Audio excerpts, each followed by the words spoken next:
Okay, this is Bob Dobbs. I'm with Cameron McEwen for episode number 14 of our ongoing series, and we're looking at my tiny note chart, continuing from last week and the week before.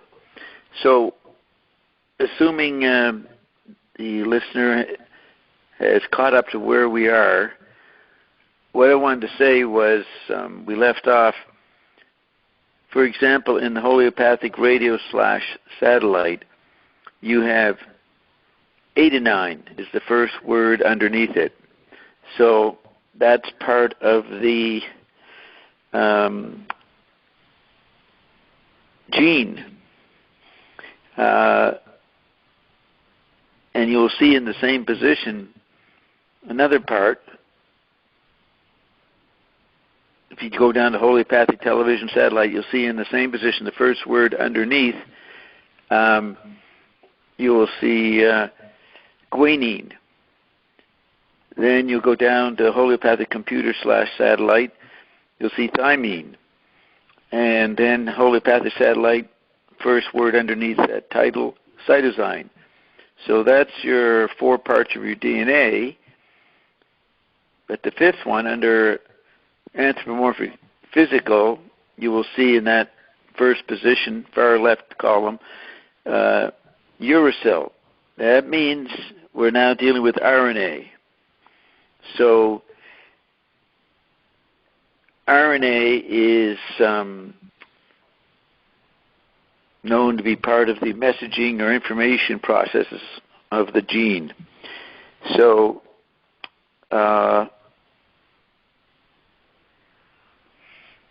I think I started to get that from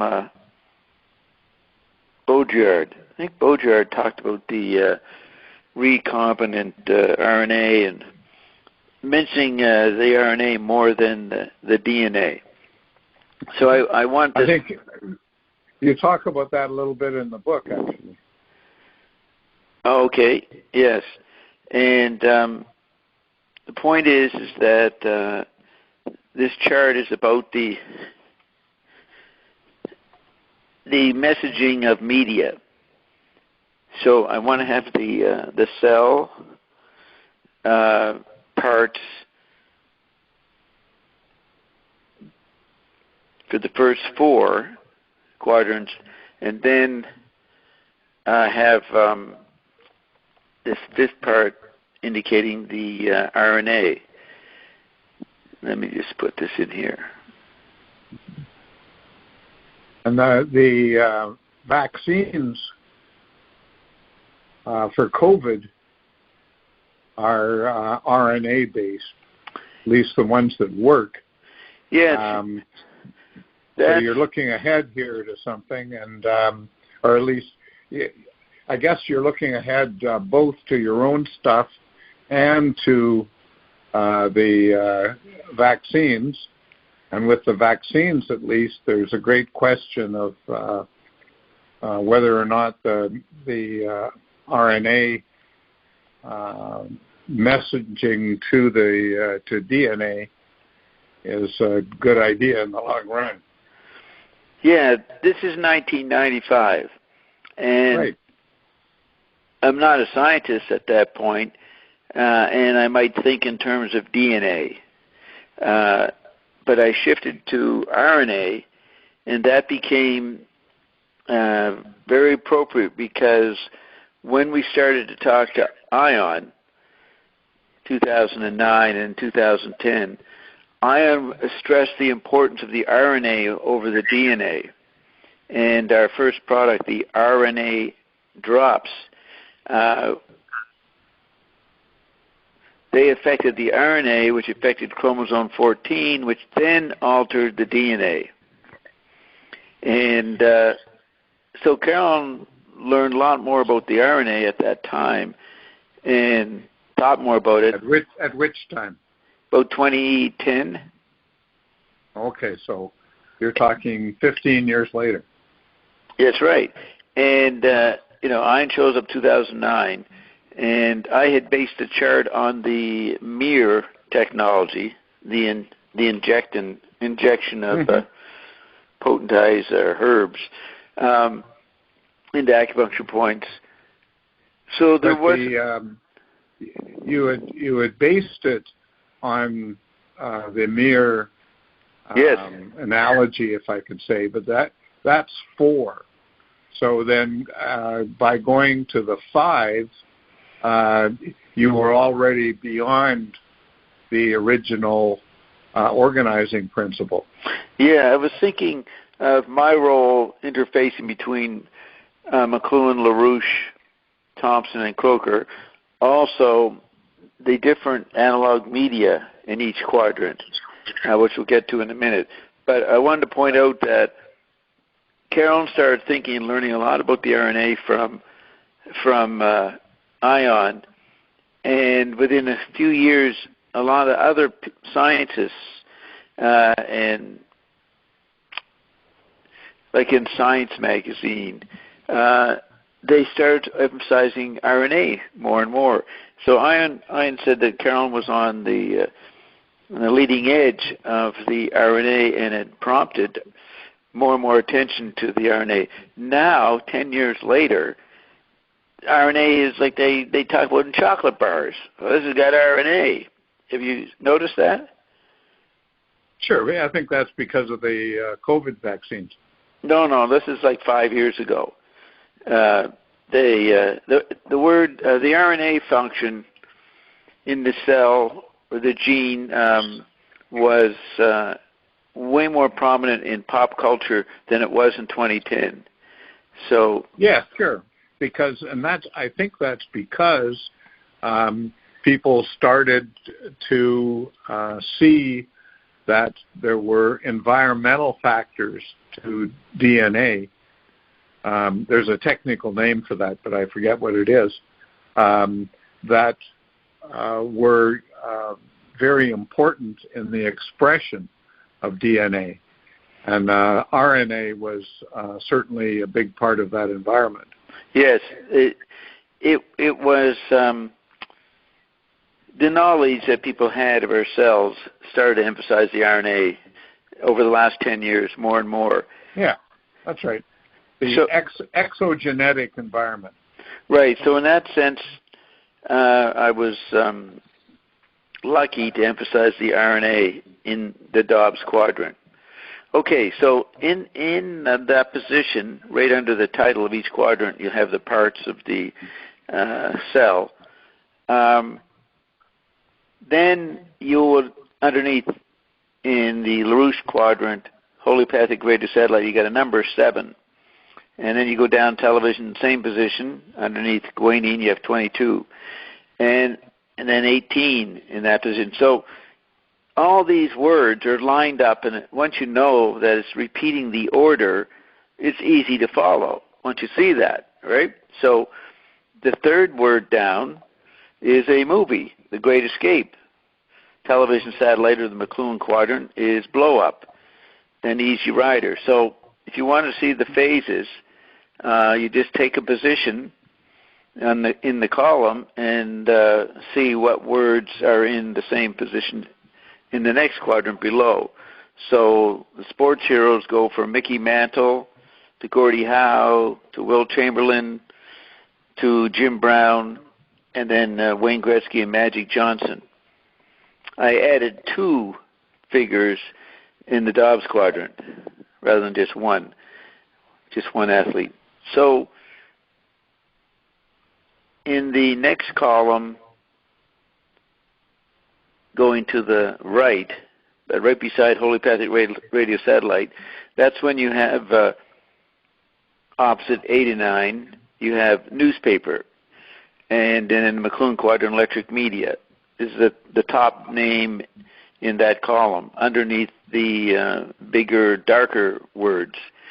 Printed book, movie, and magazine/satellite. So the Dobbs quadrant, because I was like the RNA interfacing the different parts of the cell, I saw the magazine serve that role, say Time magazine. they would cover all kinds of the modern electronic culture, different categories: politics, education, nation, sports, movies. So I made magazine the integrating medium. Right. But I'd just like to emphasize the word "made" there. You said I made magazine the integrating medium. It seems to me that all of the labels that you're talking about here can be seen as saying something like, you might think about this matter in under this heading, right? Yes. And it's there's a notable difference between that kind of suggestion, where you have to kind of follow what you were thinking, not only about some specific matter, but what was going on in the whole chart. Yeah. There's quite a big difference between that and the way science works, right? Because science doesn't say you might think about this in these terms or something like that, except on its very leading edge. Yeah. It does think like that. But in everyday science, it's not a question of labels and opinions and where this might be. They're dealing with things that are fixed. Yes. Right? And so it seems to me that it's important to think about the kind of method that you're dealing with in the tiny note chart, where it's more like the cliche of art than it is like the cliche of science. Yes. Right? Yeah. And to me, it's like an attempt on your part to both organize where you were at the time, 1995, and an attempt to feel your way forward sort of tentatively. Your antennae are out, and you're trying to figure out how that 1995 position precipitates something else. That's right. Okay, so in this second column from the left, I have subatomic particles. LaRouche quadrant is hadron. McLuhan is meson. And you just keep going down looking for that position in the quadrant. So at the top it's baryon in the Thomson quadrant, diquark in the Croker quadrant, and Demon nuclei in the Dobbs quadrant. Now, I got those 5 subatomic categories from a book reviewing science in all kinds of fields by a guy named John Brockman, who was a student of McLuhan, New York literary agent who got very involved with studying McLuhan in '69. He spent a weekend reading Bucky Fuller, McLuhan, and all of these different things due to the influence of Gerhard Stern, who was on page 198 from Cliched Archetype, or 200, but either 198 or 200. And John Brockman, he produced a book that weekend called By the Late John Brockman, and it made a little splash. But that was the kind of ideas he came up with, processing McLuhan and Bucky Fuller. He had an article. Beg pardon? Doing in a weekend what actually takes 20 or 30 years. Right. He was a manager, businessman, but Gerhard got him thinking intellectually, and it led to this weekend where he was, crash coursing himself and trying to figure out stuff. But he did an article on subatomic particles within the book. The book was called Einstein, Wittgenstein, and a couple other Steins. So I thought you said before the book was titled by the late John Brockman, but that was the author? That was John Brockman? Oh, yeah, that was the author, and that was his first book. I should have said, but in the mid-'80s, 85, 86, he did a second book, and that's the one Einstein, Wittgenstein, Gertrude Stein, and someone else. And so he was doing a survey of a lot of sciences and that, because as a literary agent, did you ever hear of the third wave in popular science books? Yes. Yeah, he was a literary agent that got that going. He would meet the Fritjof Capras, Fritjof Capra and the Dancing Wu-Li Masters. Yeah. Those kind of books? Yeah, sure. Usually professors. And he became an agent for William Irwin Thompson also. But the subatomic particles, I wasn't up on the hadron and demon nuclei, but his essay on that part of his Einstein book gave me those 5 categories. So that's where I got them from.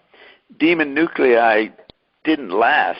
That wasn't around, I think, 5 or 10 years later. I never saw anybody continued talking about demon nuclei. It was showing the fad in science, the fad element of science. So demon nuclei was an idea of a particular kind of particle in the mid-'80s, but it wasn't around, it seemed, anything I came across 10 years later. So I also have a middle column with the monad, dyad, triad, tetrad, pentad. But note, I have a dyad is in the third position rather than underneath monad, where sequentially it should be monad, dyad, triad. But because 3 was McLuhan's favorite number, according to Mark Stewart and other people, the McLuhan quadrant, which was in the second position, had to be triad.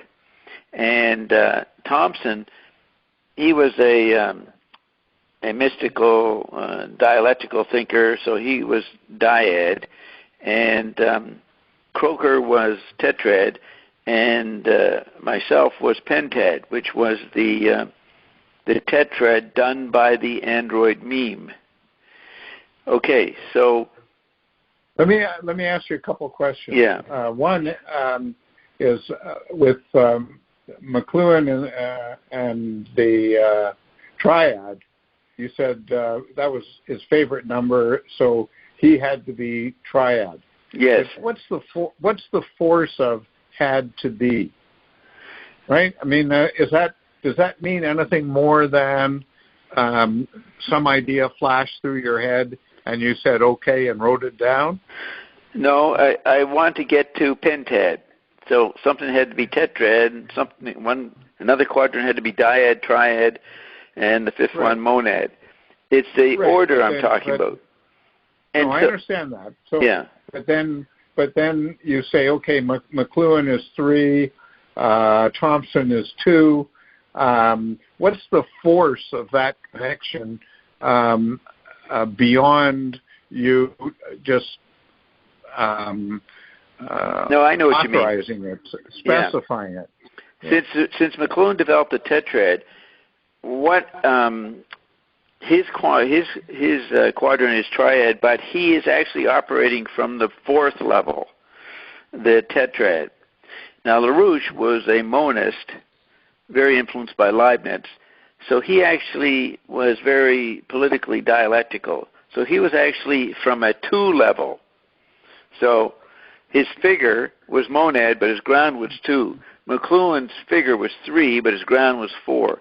Thompson's figure was dyad, and therefore his ground was 3. And Croker his figure is 4, tetrad, but he was pointing to the android meme, so he was pointing to the pentad. Now my figure is pentad, but my ground is the hexad. See, remember, I'm pointing to off the chart to the hexad, the hex advertisement, it says. So each middle column in each quadrant is the figure, and it's implying the next number. Mm-hmm. Okay. Yeah. What's another question there at this point? Because I've been confused about it the whole time we've been talking about the chart. What is the difference between the android meme and the anthropomorphic physical? The android meme is the chip body level. So the loose quadrant is chemical body. The Thomson quadrant is the astrobody level. McLuhan is the TV body level, because he was popularly known as the TV analyst. And then Croker is the post-McLuhan 90s chip body philosopher. The anthropomorphic physical is the Dobbs quadrant, which is the ground for the other four quadrants, so that each quadrant is an anthropomorphic projection into the environment. So the first four are humans finding human qualities in technology. Another aspect I should say that I mean is each quadrant is a cyborg. But Dobbs is the level of projecting cyborg phenomena. So because the anthropomorphic physical is the mystery body, the unknown factor, then we don't know if it contains the anthropomorphic physical. Or what is it? What is the mystery body? What is how much are we something else rather than what we imagine as human?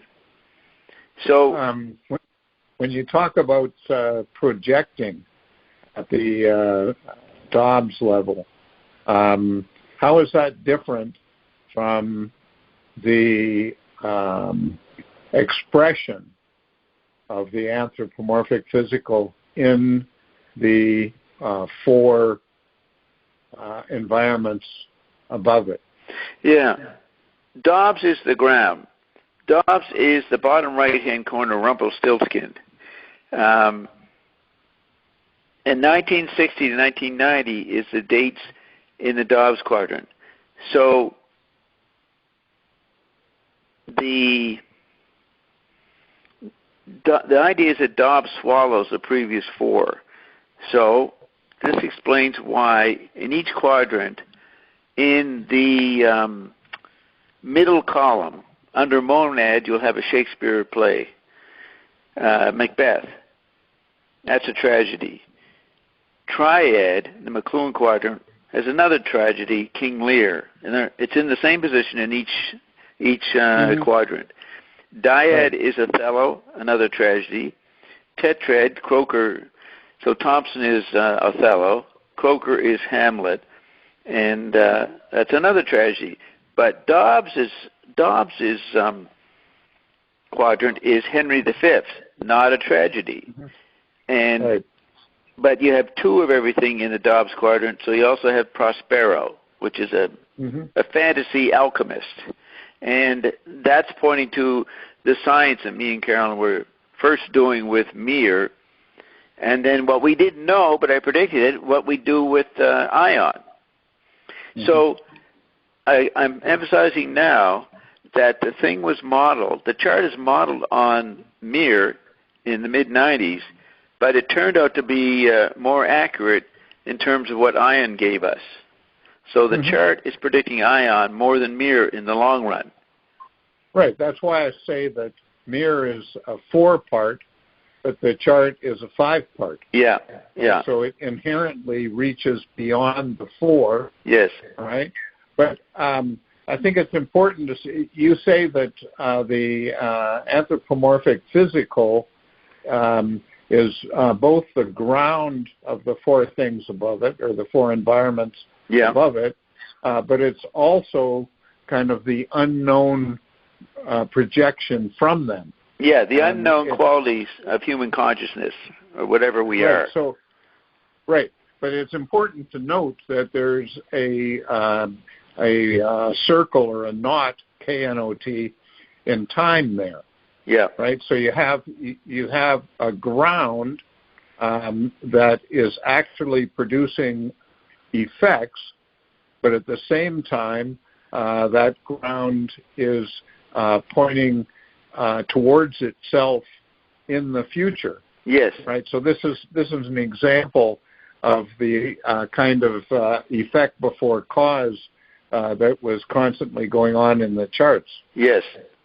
Exactly. So when I'm trying to put all kinds of knowledge categories like Shakespeare plays in the chart. I'm trying to have physics, sociology, philosophy, psychology. Mm-hmm. For example, right. On the second column on the left, 3 from the bottom, LaRouche quadrant, you have nominalism. McLuhan quadrant, analytical positivism. Thompson. Which is this the? For example, in LaRouche, where do I find? Oh, I see nominalism down there. Right. Okay, I got it. Yeah. Yeah. So you go to the same position for the McLuhan, and that's analytical positivism, and then baryon, the Thompson quadrant is sensationalism, and Coker is critical theory, and then I'm quadrophenia plus, which is, a syllogism I make up. It's a process it refers to, on the idea thinking level, you're familiar with the first 4 levels, but you're hopping from one to another, so I call that quadrophenia. I think I explained quadrophenia was humans are naturally split, and literacy exaggerated that, especially the printing press, exaggerated that split. So McLuhan said schizophrenia is a necessary product of the printing press. But the Android meme is simulating us more and more and mirroring us back, and it's going inside us. Those are the cliches of the cyborg. So the schizophrenia in the Android meme combines with the schizophrenia in the literate person, and that you put the two together and you get quadrophenia. So that is a new level of complexity that's happening in the human. In that phase, 1977 to 92. Now look across to the column going to the right after the middle column, and you'll see in the Dobbs quadrant 4 terms down it says 1990, and then in brackets 1977 to 92 is the span that 1990 crystallizes. You follow that? Well, I mean, I see what you're saying, and I get the gist, but to me, it comes across a little bit like the description of Plato by Nietzsche in his History of an Error. Remember, we discussed Nietzsche's History of an Error way back in the first or second conversation, and Nietzsche characterizes Plato as the first stage, sort of in the self-consciousness of truth. The characterization is, I, Plato, am the truth, right? And then throughout history, that gets to be more and more complex until the whole notion kind of dissolves. Yes. So, I mean, what you seem to be doing here is you're doing interesting things in that you're expressing complications in time, complications in mind, complications between individual and collective, complications between levels of being. All of these things are very interesting to contemplate, but they're always problematic, both in themselves and in their relationship to each other. So when you say, well, think about it this way, to me what you're doing is you're saying, I, Bob Dobbs, am the truth. It's like at one point you have second coming, here. In the Dobbs quadrant. That's right. High billing for Dobbs, eh? High billing. Yeah. So what I am going to, when you're finished with the explication of the chart, what I'm going to try to do is identify two different ways of coming out of the chart. Yes. Yours and mine. Right. And yours, I'll say, is one that is insistent of personality, you could say, and mine is the abrogation of personality. Application or abrogation? Abrogation. ABRO. Okay. Right. The canceling. That's right. Yeah. Okay. All right. So I'm saying the chart is not complicated if you realize each section has a theme, bunch of themes, and they're in the same position in each quadrant. So you would say, okay, what's in the second position in the second column from the right, which at the top is under lofty. So you'll see God, sex, politics, and consciousness. I think I got those four categories from Croker. He talked them as, the old constants or truths or something, the old categories, God, sex, politics, and consciousness. But then because they're all spinning as clothing crystals, I added Orphic Baroque spirals. That's where the flatness of the chart, belies the fact, no, they're all rotating around each other. And so I'd have to make a video to show that. And then, see, that's what's I hate to keep saying to me. If I say it again, hit me with a stick or something. What's interesting to me about what's going on here is that did I say it? Yeah, you said what's interesting to me. You did it again. Oh shit. Okay. Well, I guess that's because I don't want to be authoritative. I don't want to say what's interesting as if I had a godlike view and could specify that, right? Yeah. However, when you talk about spiraling and when you talk about the contamination of the different categories, that's very interesting because you're insisting that nothing can be understood on its own, and everything needs to be understood together with other things, but what other things mean and what understanding with other things means is kind of up in the air. And by exemplifying those things in your chart, you seem to me to be doing something that's very important. Most thinking is simply a way of stating something that's bothersome in some way, and then either finds an answer to it so it ceases to be bothersome, or states that, well, being bothered in this way is just the way it is, right? But interesting thinking goes far beyond that by making things complex in time, complex in being, complex in all sorts of ways. And your chart is an example of those sorts of complexing moves in action. Yes. Now, that's what the third column is supposed to be. The third column is like the layout in the formula chart, the big one, 1750 to 2020. So I'm showing in interaction the arrows, 1, 2, 3 arrows, pointing out 6 factors. So in the LaRouche quadrant, you have beatniks. So this is the 50s, beatniks interacting with Organization Man. Remember that book, The Organization Man? McLuhan used to quote it in the 50s. Yeah.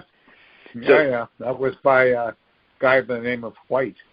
Yes. And McLuhan actually liked that book because he thought it sort of specified the way things are. Yeah.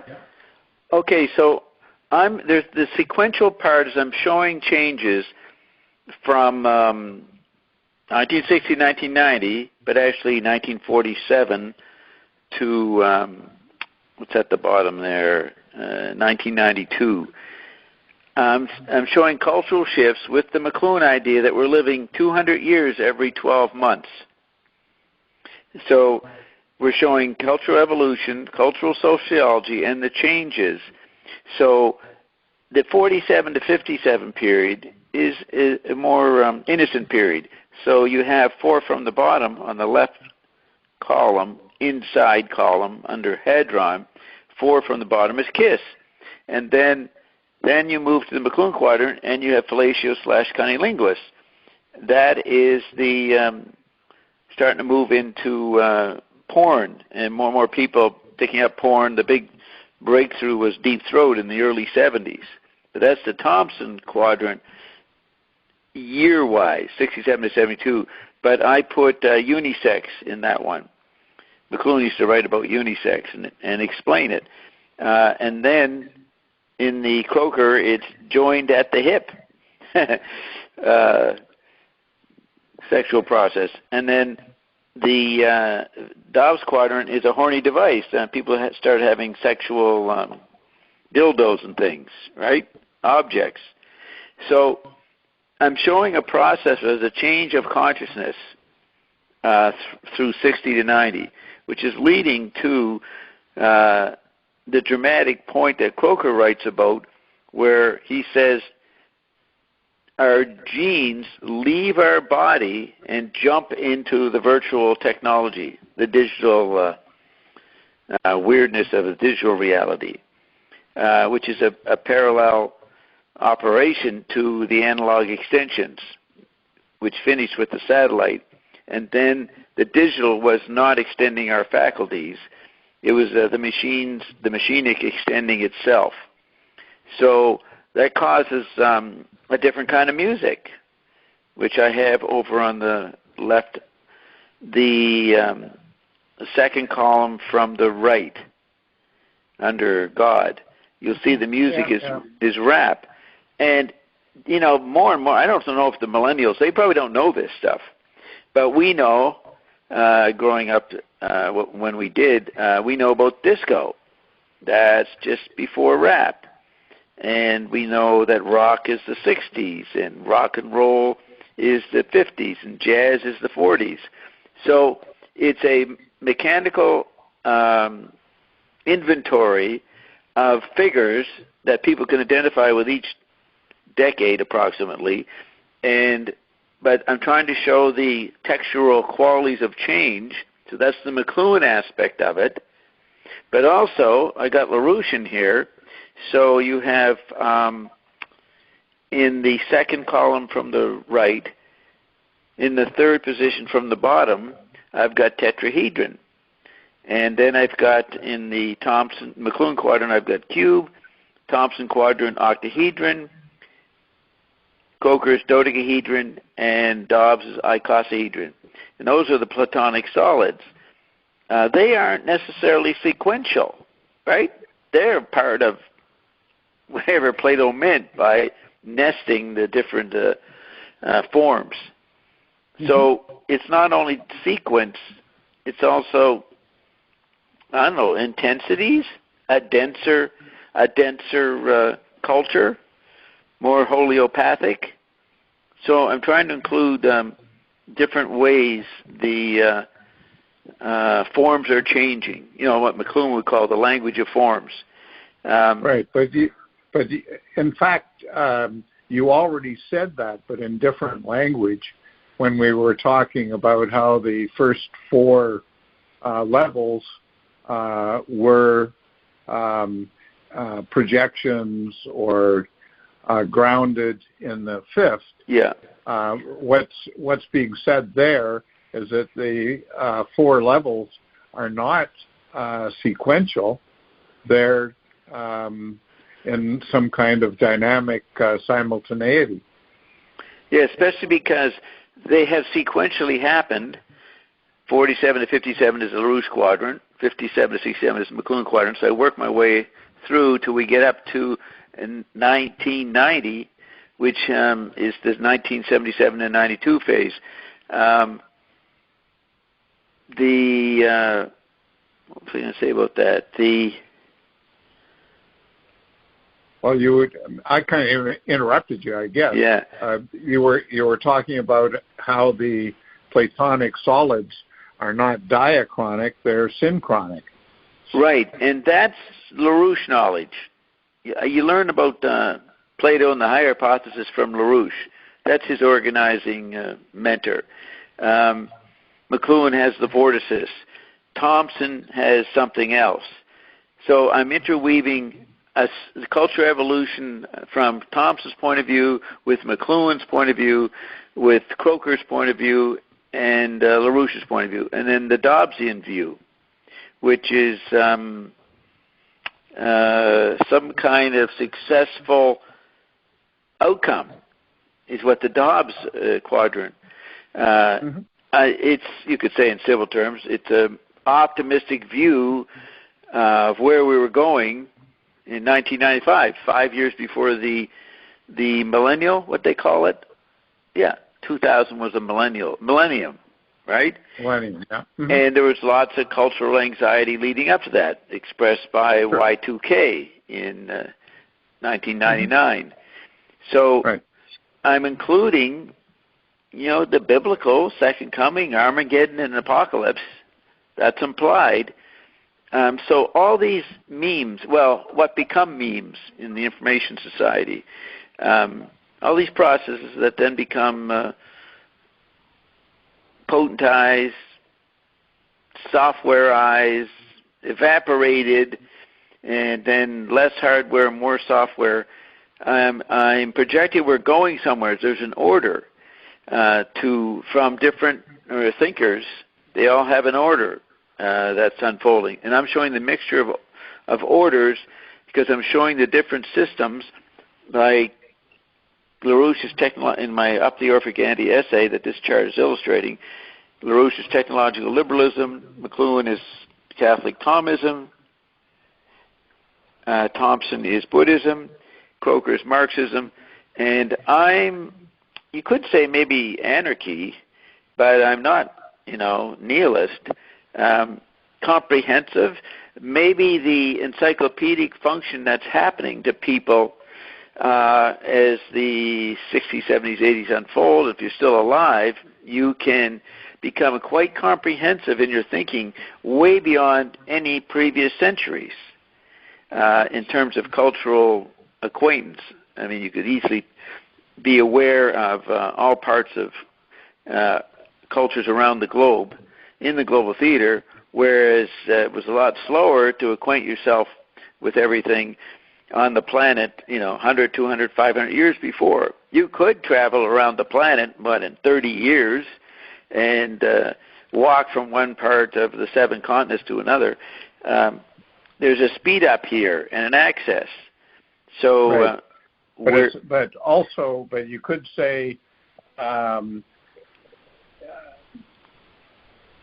if you imagine 2 spectra, one horizontal and one vertical, you might say that the horizontal spectrum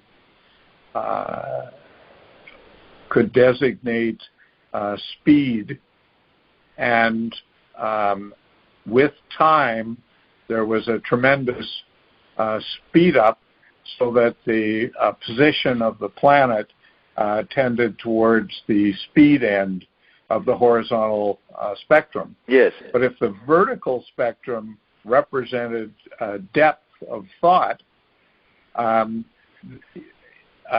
think you might find that there was a increasing superficiality going on that was roughly parallel to the increasing speed. Yeah. So if you want to talk about 500 years ago, there wasn't this speed in getting around the planet. That's definitely true, but also the superficiality level was not so great. So in looking at history, we have to look at these two crossing spectra. We can't just look at one. Yeah, I saw Joseph Beuys. You ever heard of him? Beuyss, the German artist. Beuyss, I think that's how he spelled his name. He spoke at the Nova Scotia College of Art and Design in '77. He was the graduation speaker, and I was living in Halifax, so I attended it. But he was a theosophical thinker, but he had two lines, one going up on a 90-degree angle and another going down on a 90-degree angle. So he said something was ascending, but something also was descending. So it was a Gnostic view, probably. But what were we saying? Heraclitus was saying this before Plato, right? He was in 550 BC or something. Yes. Heraclitus was saying the way up is the way down. Right. So I'm taking. What was I going to say about that? So LaRouche he bemoaned the superficiality that was taking over society, and wars and AIDS things, plagues, starvation. He saw us going into a new dark age. Mm-hmm. Thompson saw a new dark age on another level or content. McLuhan said we've been in a dark age for most of the 20th century. And Croker said, well, we're not even here anymore. The genes have left us and the machines have abandoned us. So there was different dire levels of Armageddon, apocalypse, and the superficialization of human experience. What was the frog? He's slowly boiling the water, and the frog doesn't know it's getting boiled to death, right? Mm-hmm. Yeah. So I'm including all these processes, which Croker accused McLuhan of being an emergent philosopher. Categorized him as that. And Croker was not an emergent philosopher. And he had Whitehead and different guys that before McLuhan that fit the emergent kind of thinking. So, but the problem is that Croker was and presumably is just a die-hard conceptualist. Yep. He's always got somebody in some position, right? And I found a new statement by him. Oh yeah? Yeah. I just posted it. He's speaking. It seems like it's after his wife died in 2018. She actually died 4 days after Eric McLuhan. He died May 18th, 2018, and she died May 22nd, 2018. Uh-huh. And I think she had met Eric. Somewhere's in there. Croker, being a McLuhan student, he would have bumped into Eric. And he and his wife were a creative partnership. So it looks like he went to Cape Breton twice. And, he begins by talking about his youth. And when he was first or second year of college, he worked. He grew up in a place 1,000 miles north of Sudbury or something, way up there. I think it was called Deep Rock or something. So his father worked up there in some factory, and so he worked in the factory in the summer. And so it's 67, 68, and he had bought Understanding Media and Medium as Massage, and he would read them during breaks in the factory, but it was a really dangerous job he had. He had to, and he goes into details, and if he slipped, he would fall down the hole and die, and the guy he replaced died falling. Mm-hmm. So he was commenting on reading McLuhan in that situation and trying to figure out what the medium is the message, what that meant. Right. And I've heard him say that story, not in that detail, but I knew that he was reading it in a factory. Right. So he gave a little more detail. What do you think? Didn't Croker start off thinking that he was going to become a priest? Yes. He was what they call a seminarian, right? Exactly. So usually that means that he had a mother that was religious and kind of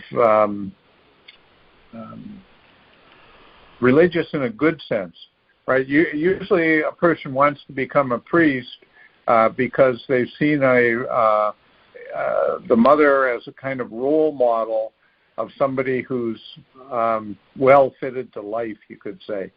Does he say anything about his mother? No.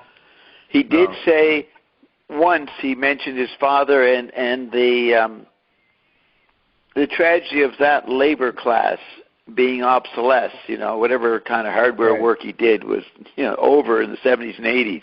And he kind of felt he was on a mission, he said, to remember what his father's generation had done. That was one of his stated points, was to retrieve cultural memory and not have the Android meme cancel everybody's memory of human days. That's a very important insight and goal. Yeah. So he rejected the seminary after a couple of years, and he ended up at McMaster in Hamilton, where he met Mary Louise, who was from Boston, was an American. But that got him into political economy, and then he became, I guess, a Marxist. So he went from Catholicism to Marxism, but then he became a postmodern Marxist and even went further. But he did a great book with Michael Weinstein, who is an American professor in Chicago, I think, and they did Data Trash in 1994. And that's a year before the Internet, becomes a popular phenomenon. And they're updating Marx's Capital, or whatever other books Marx did, by saying we have a virtual class, not just traditional, working class, middle class, oligarch class. You have this new phenomenon of information and cyborgian people that were global and not subject to the conflicts and tensions of the chemical body, which was working class, middle class, wealthy people. And so they update Marx. They do what McLuhan said Marx failed to do. Marx failed to deal with the communications bus. And so Croker does that, and it's an excellent book in updating the the Marxist genre. So have you ever read it, looked at it? No. Yeah, it's called Data Trash. Yeah, Croker's, I don't really have a taste for his stuff. It just seems to me to be, as I said before, too classificatory. Classificatory. Maybe I should take another look at it, at his stuff, particularly the book you're recommending here from '94, Data Trash. Yes. But I've just never developed a taste for his stuff. Well, you stayed mainly with McLuhan, and saw McLuhan was covering whatever would be coming down the pike over the next 50 years. McLuhan had it covered. I know that your friend George Sanderson, was on a panel with Croker. He told me, or somehow I know this, and he really blasted Croker on the panel. He did not respect Croker's McLuhanism. I don't know what Croker said, but George didn't appreciate it. You probably would have agreed with George. Yeah. And the Catholic thing would have been involved there too. Yeah, and right. Yes, George was very religious, and the idea that Croker had sort of turned against that part of his past wouldn't have sat well with George. Right. So Croker makes this statement, and it seems to be after his. I can't get the exact date, but it seems to be after his wife died in 2018. And he hasn't, his C Theory, his website, he hasn't done anything much in his traditional work on a C Theory virtual magazine, online magazine, since his wife died. But so for the first time, he did a TED Talk, 15 minutes, and he talks about, he doesn't say why, but he's hurt. And he goes to Cape Breton to find out who he is. So he's going through a crisis. and he goes back to Cape Breton twice. So he's talking very personally, which he never does, not in his writing. And I hope you'll send me a link. I'd be interested in that. Yeah, I'll send it. Why Cape Breton? I mean, if he was working in northern Ontario. No. This is now. Northern Ontario is when he's a kid, and then he goes. Yeah, he goes to university. My point is, why go to Cape Breton if you're trying to find your identity if that's not where you came from? Well, he seemed to be puzzled why he went there, but he said he went back. But when I was with him one time in 1997, he said, he knew I had lived in Nova Scotia, so he asked me about it. He was quite intrigued with it, and he may have been there, and he liked it. So that was interesting that they had some fascination with Nova Scotia. So he went to Cape Breton, and he describes some experiences there, but he is laying out a theory of what the Canadian identity is. I think it's called Canada and the Digital Future or something. So he's developing from his 1984 book called Canada and the Technology in the Canadian Mind, and then subtitled Innes, McLuhan, and Grant. So he's explaining that book, and then his later works, which is pretty science fiction for most people.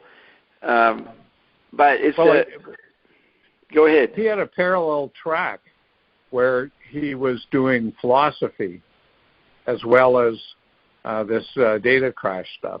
Right? Yes. So he has a book on I think it's Hegel, Nietzsche, and Heidegger. Yep. But the one of the big problems I have with Croker and with many Canadian intellectuals is that they, especially recently, they talk more and more about Heidegger, but yes. very few of these people have any German. Right? They're reading Heidegger in what are almost always bad translations, ridiculous translations, but they get published by University of Toronto Press or whoever. Yeah. And with Croker, Heidegger is very, very important, right? He for not only what he says in philosophy, but what he says overall. Yeah. So it seems to me that he may be right that Heidegger is that important, but if he's right, then you have to learn good German. That's just the law of the thing. But let me say this: with the wealth unfolding since the '60s, despite inflation, stagflation, all these crises in different economies or cultures. Wealth in quotation marks. Yeah, incredible wealth is unfolding. So you're complaining a bit about the slackers of academia and its publishing. It's like the NHL. I mean, I stopped watching the NHL after when there were more than 6 teams. When there were 6 teams, man, they were really good players, and you had to be really good to make it, right? Yeah. But it got diluted, and then there's 100 million teams, and I don't care about them. I remember going to a hockey game with Nelson Thal, 1988 or something, at the Maple Leaf Gardens, and I was a pretty good player myself, and almost got into the pros. But I was shocked at how they were just kids. The NHL, this amazing thing that was so important in Canadian culture. And so I'm watching these kids, they're professional hockey players. That's the way, I don't know if it comes with age or something, but it was all watered down. That's what happened to academia. Because of the general wealth that was unfolding in the last 50 years, everybody got published. The universities had to publish, right? Yeah. Well, the universities themselves got multiplied. Yeah. Right? It went from having sort of 6 good universities in Canada, or 6 acceptable universities in Canada, to the same thing as the NHL. Yeah. Okay, so we have an update from Croker, and he's always putting on Canada. His dream or purpose is we need a new kind of university. And I've seen him write and talk about this, I don't know, at least 10 years or something, but hadn't seen it lately with his books in the last 10 years. But now he's come back to that, and he's talking about Canadian identity cannot survive unless we come up with something new, and it's the university he wants to be really innovative in. So I don't know if he's making any progress, but he presents it to this TED Talk. I think it's a TED Talk. It might be something to do with Moses Neimer's Idea City annual thing he puts on. I couldn't get the exact. Coker did speak at Idea City, and I think it is, but it's confusing because I think at the beginning it seems to be a TED Talk. Anyways, we have what seems to be the new Croker after recovering from his wife's passing. I mean, she was very important in his work. They were a great team. Yeah, and by the way, I completely agree with what you just said was Croker's opinion about Canada. Yeah. Canada is evaporating before our eyes. Yeah. And unless it develops ways of recovering its identity and solidifying its identity against the internationalizing forces of the United States, I mean, it's just gone. Yeah. So. And he closes by saying what Canadian intellectual life is really good at is at being futurists. I think that's the case, yeah. Yeah. I think that's the case. Technological futurists. So, anyways, good to hear from him. I've been wondering, his Sea Theory magazine has been shut down for a couple of years. I don't know if they're remodeling it or what. I suppose I could phone the university and talk to him, ask him if he's there. I think he's still teaching there. Anyways, Croker is important in my system, quote, system.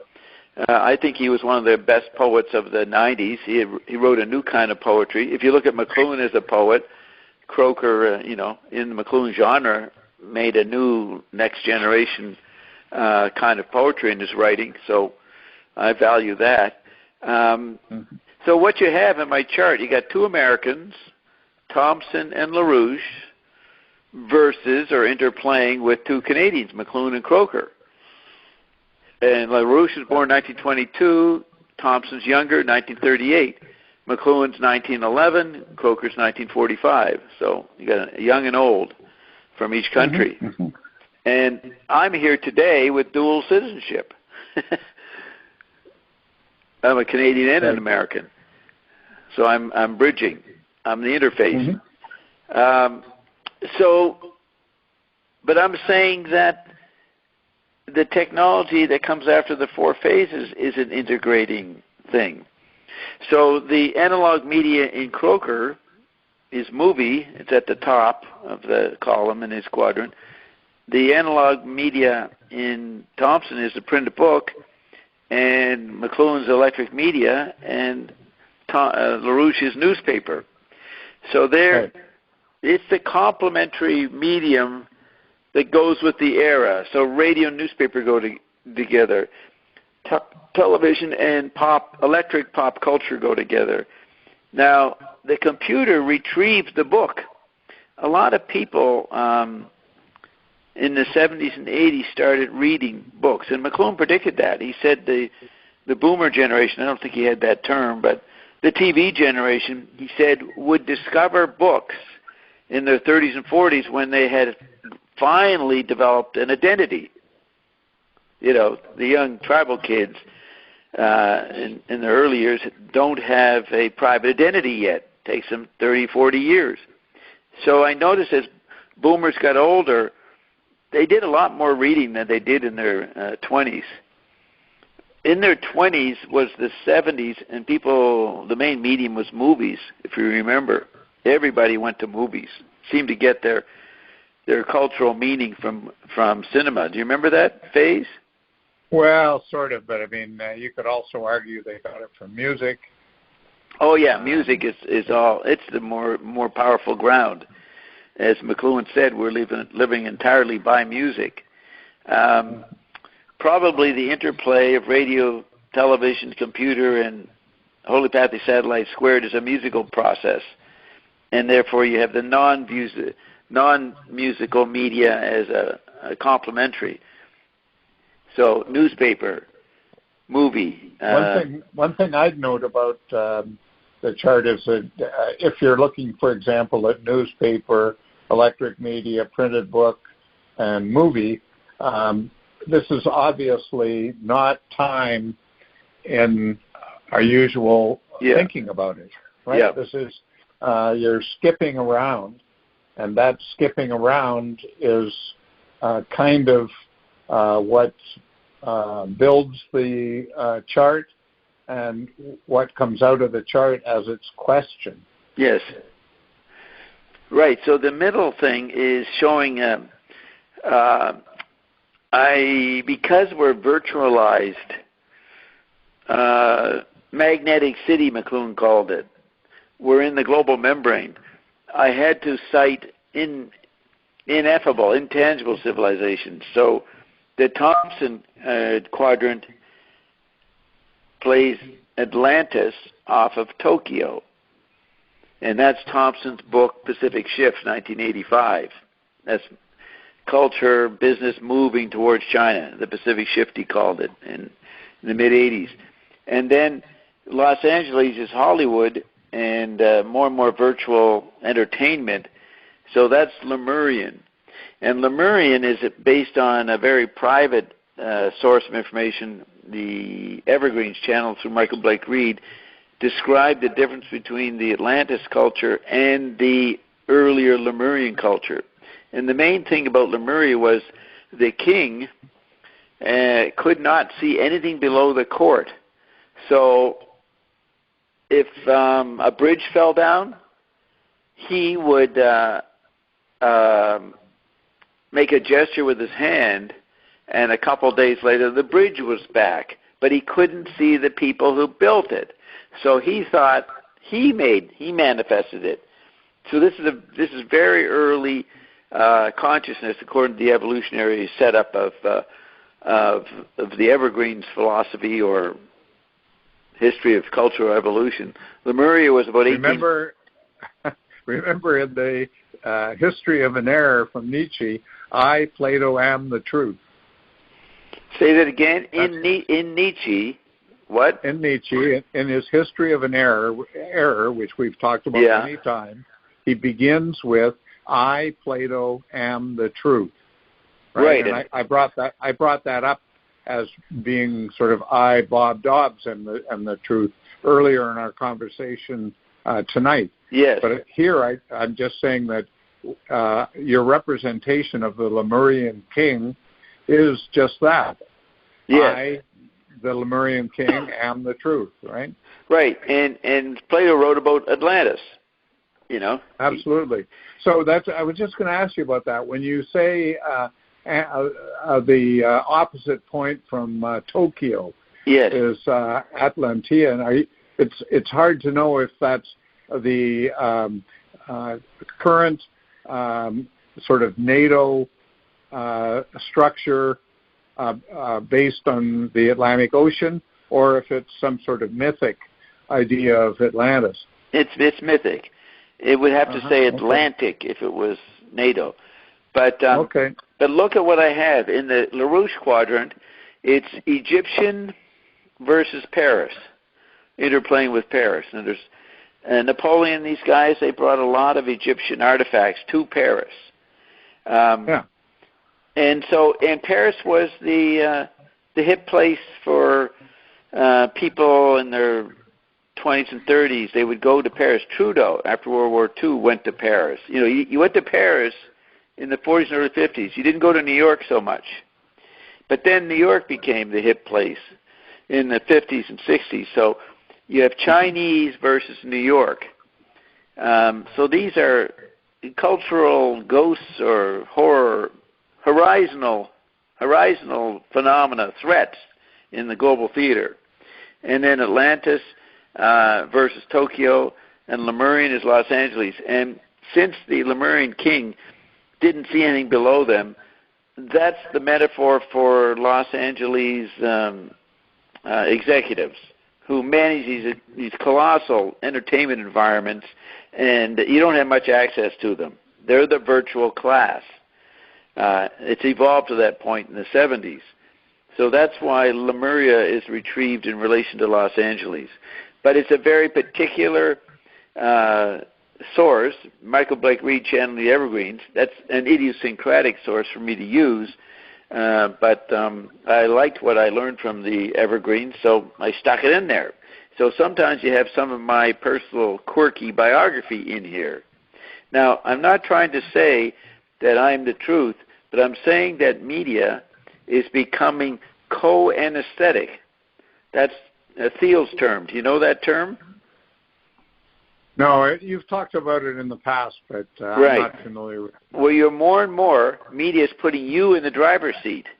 So today, a kid can make their own video, their own movie with the digital equipment they have, small right. screen or even on their smartphone. They are directing what was previously vast media environments in the analog phase. So they've shrunk. True, but you have to. I mean, that's a good example of how things are getting faster, more software, more manipulable, etc. on the horizontal line. Yeah. But on the vertical line of superficiality and deep thinking, as you might say, then superficiality is just issuing red alerts. Right, we're at the very end of that vertical axis. Yeah, remember, Trump couldn't finish his sentences, but Biden's even more evolved. He can't finish his syllables.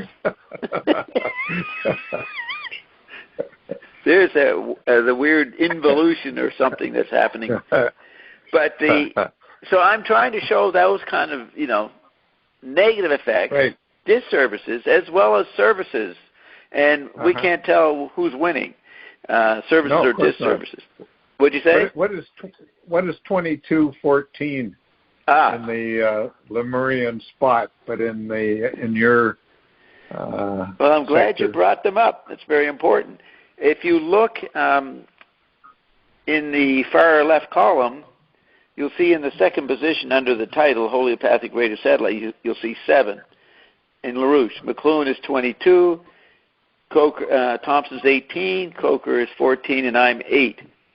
But it's 8 on its side, so it's an amoebius strip or infinity. Now, again, eccentric reasons. The Evergreens told me that 7 was no longer going to be the archetypal lucky number. It was shifting to 8. It didn't say why, but it was changing. So since LaRouche is a bit of an old-fashioned hardware guy, I slapped 7 on him. He's got the old-fashioned luck plane, to quote the Church of the Subgenius. So lucky 7. So to indicate he's a bit out of date, but you have to know what I have said, and I do say it on my shows occasionally. I explain the difference between 7 and 8. So he's 7. Now McLuhan is the analog. What is it? The analogy of proportions, Thomism, he has a phrase for that, analogical something of proportions. That's 2 as to 2, A is to B is C is to D, so he's 22. It doesn't, analogical awareness, he says. Yeah, and so 22 is not a number. Many people will say in numerology that's a master number or something. I'm looking at the shape of the number. 2 and 2, A is to B is C is to D.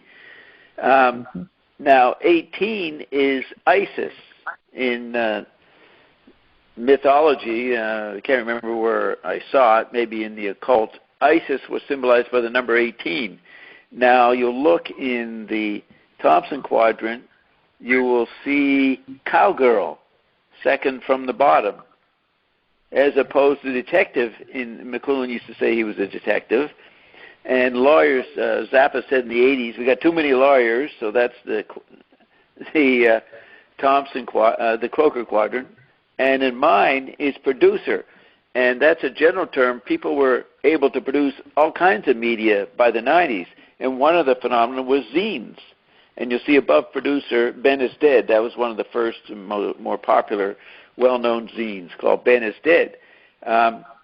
So I've just outlined the meaning of the numbers in the left-hand column. 18 is so ISIS.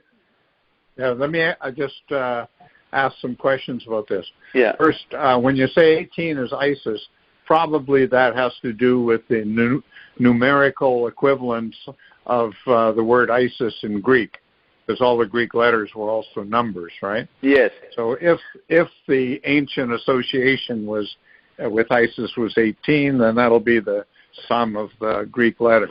Right.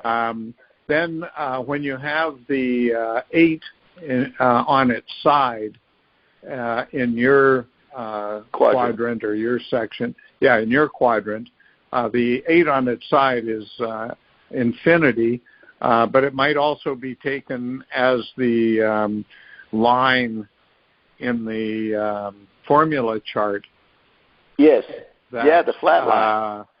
That's right, the flat line. Yep.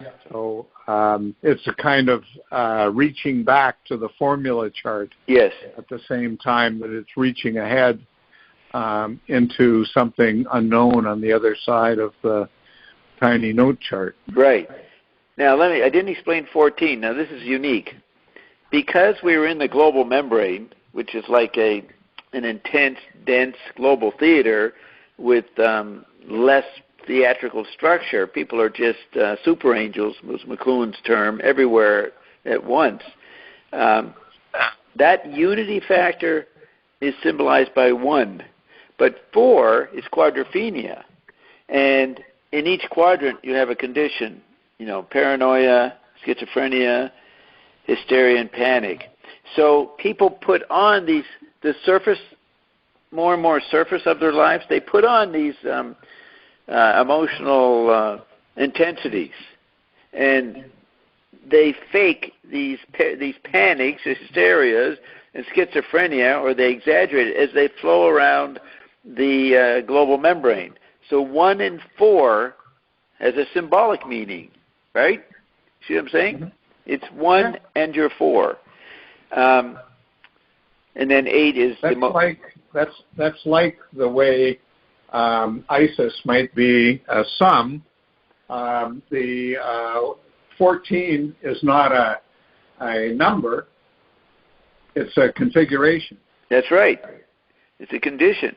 And you'll see it in the Dobbs quadrant, 3 from the bottom, second column from the left, quadrophenia plus, and then the column second from the right, and in the position 2 from the bottom, all 4, the previous 4, plus stages of apprehension. So right. You see the 4-5 situation is happening. And then you see it under demon nuclei in the Dobbs quadrant, in the 4th position, you got quadrophenia / ecstasy. Now, Harlot's Ghost never got written. Norman Mailer, who was, a McLuhanite, Nah, he was the opposite of him. Well, if you mean a McLuhanite, he was a McLuhan groupie. Yeah. But he understood very little of McLuhan. He suspected that McLuhan had stuff to say to him in the realm of metaphor, let's say. Yeah. But in his life, Mailer was the exact embodiment of what McLuhan was not and did not think. No, exactly. And I put into it's an American version of mediacology versus the Canadian type of mediacology. Yeah, I agree with that. I agree with that. Yeah. You saying you agree? Yeah, I agree with what you just said very much. Yeah, McLuhan says on, page 136 of Cliché Archetype, the 8 types of sensory biases for plenary awareness, America is kinetic manipulatory. And that's what Mailer is. He's a punch-drunk, kinetic manipulatory American. We don't have a category for Canadians, but I did a talk in 2001. I decided that Canadians were quadrophenia, intense, because we were the borderline case. McLuhan defined Canada as interacting with all kinds of borders, so we had to be a little more passive and not so hyped up in our national identity. You remember that kind of talk he would make? Yeah, absolutely. Yeah, so McLuhan was that.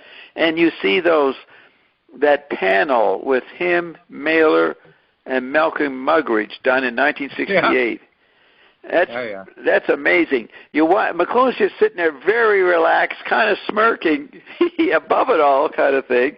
Muggeridge is the visually biased British person who's in there defending, the 19th century or something, or the Gutenberg Galaxy, and Mailer's the electronic, kinetic, aggressive American. You see it there in the interplay of the three of them with Robert Fulford, the moderator. Anyways, that's a great.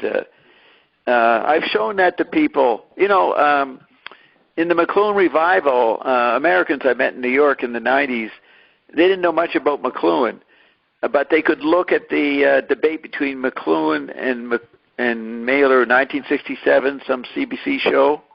It was actually broadcast the day that McLuhan was having surgery, November 25th, 1967, brain surgery. But this American guy said, wow, Mailer is so hot. He's so moralistic. McLuhan is really cool. Now, I remember back in 67, a couple of my friends watched it and they said, what's wrong with McLuhan? He's not saying anything. They thought McLuhan was too passive, but that was a different sensibility in the 60s. Then you get maybe worn-out Americans who are sick of all the crazy fights that America got into the last 50 years, that they appreciate the cool, relaxed McLuhan in the year 2000. So I was...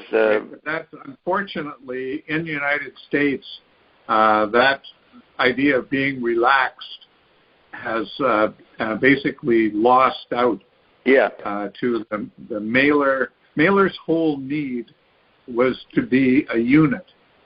Right? Everything that he did in life, the fighting, the drinking, the speeding, the writing, was all intended to remove him from complexity to singularity. Yeah. And, so all of the stuff about the unique nation and America being number one and all this sort of stuff is the victory of that kind of thinking, which is a terrible danger both to the country and to the world. Yep. And I guess, Trump represented that for a lot of people. Absolutely. Okay. But I think we'll get, when we get into your book. Yeah, it's about Trump.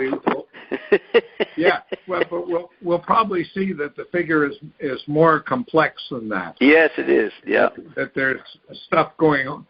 He is definitely, a number one guy, but at the same time, there's some strange counter currents going on. Yes, and that would bring in my 5-body model. There's multiple bodies going on with Trump. All right. Well, we'll talk about that. Yeah. Okay. So back to now. Why 2214 versus Dobbstown? In my up-the-orphic entity, I call the baby boomers. I assigned them the number 22 because they're more with the television era, and Generation X and Generation Y are closer to the computer chip body era.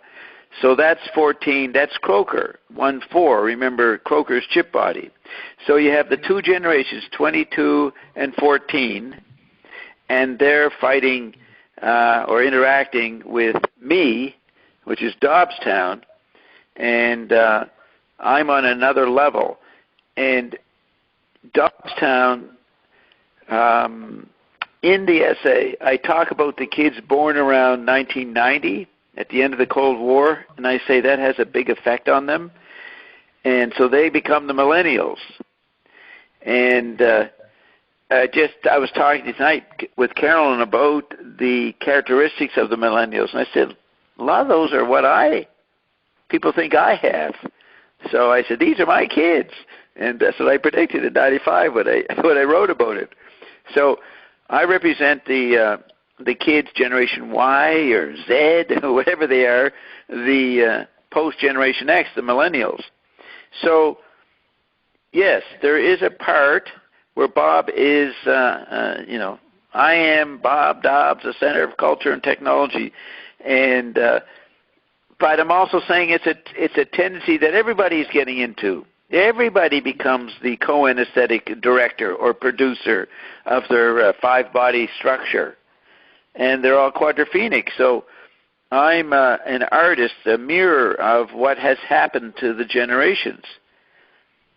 But if I follow your description, but I just note that if everybody's sort of quadrophenic but on their own as a director, then everybody turns into billiard balls, and everybody's just a cloud of particles interacting with each other. Yes, exactly. And that's what I have, the subatomic particles there.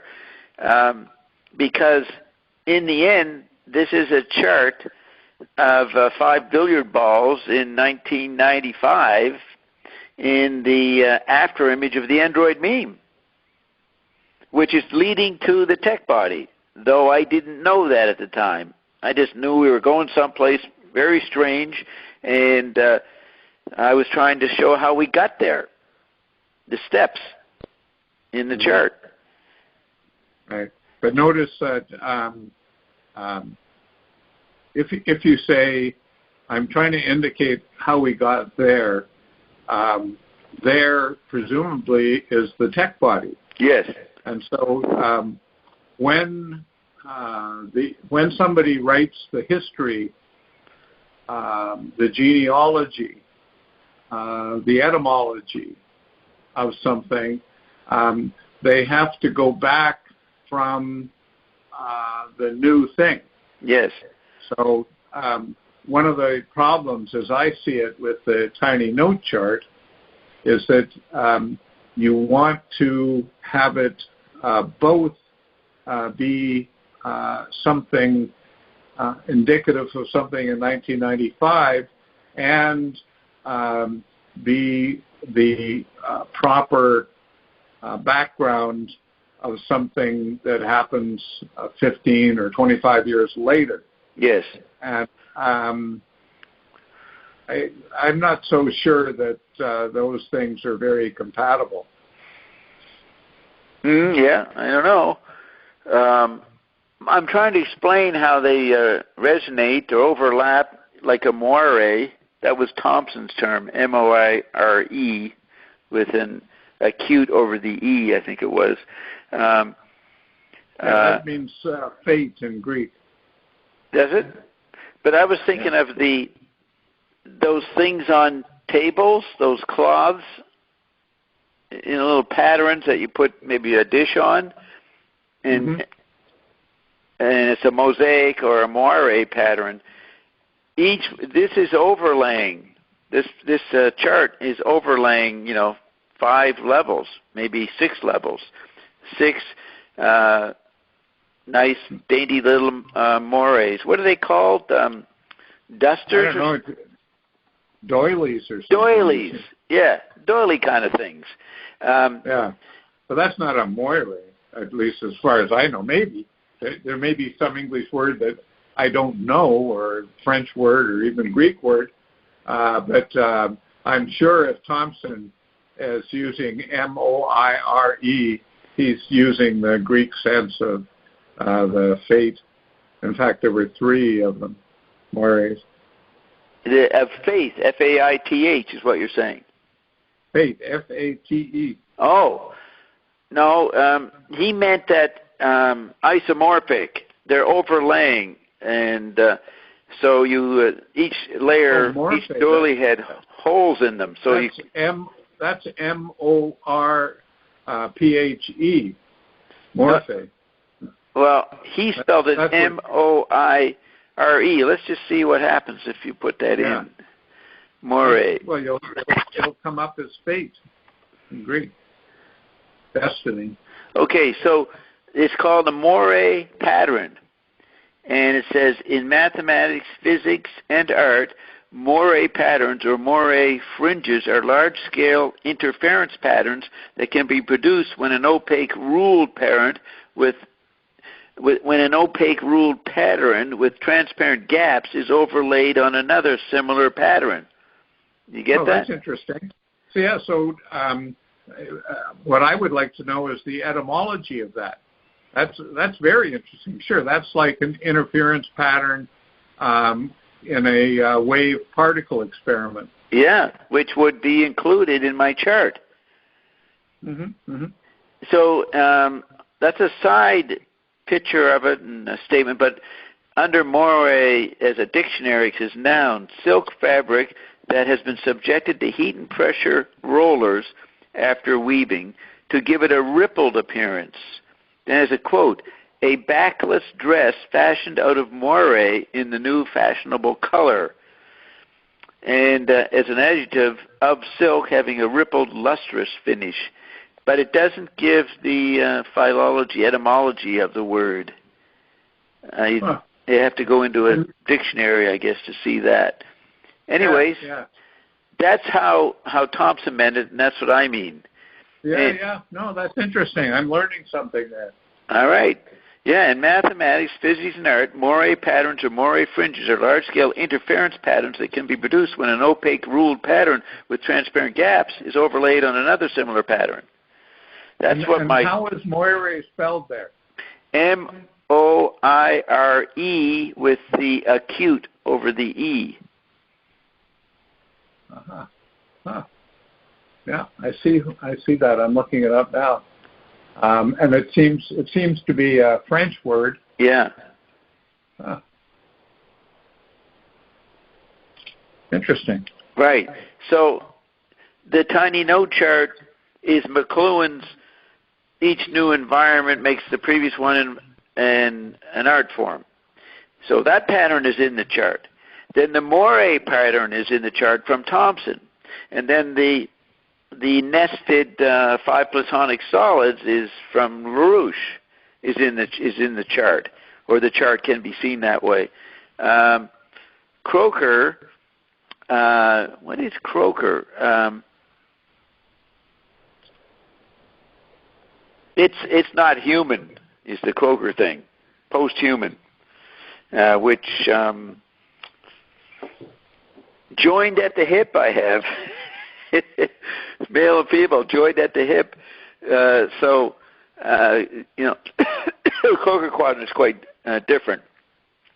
And then I retrieve anthropomorphic physical by bringing it back to quadrophenia, rather than saying my genes have left me and gone into a virtual circuitry. You see what I'm saying? That's Croker. The body is dumped, and the genes leave. But I'm balancing the interplay of these 4 phases, so I'm trying to get it back into the anthropomorphic, perhaps. Don't know if it'll work.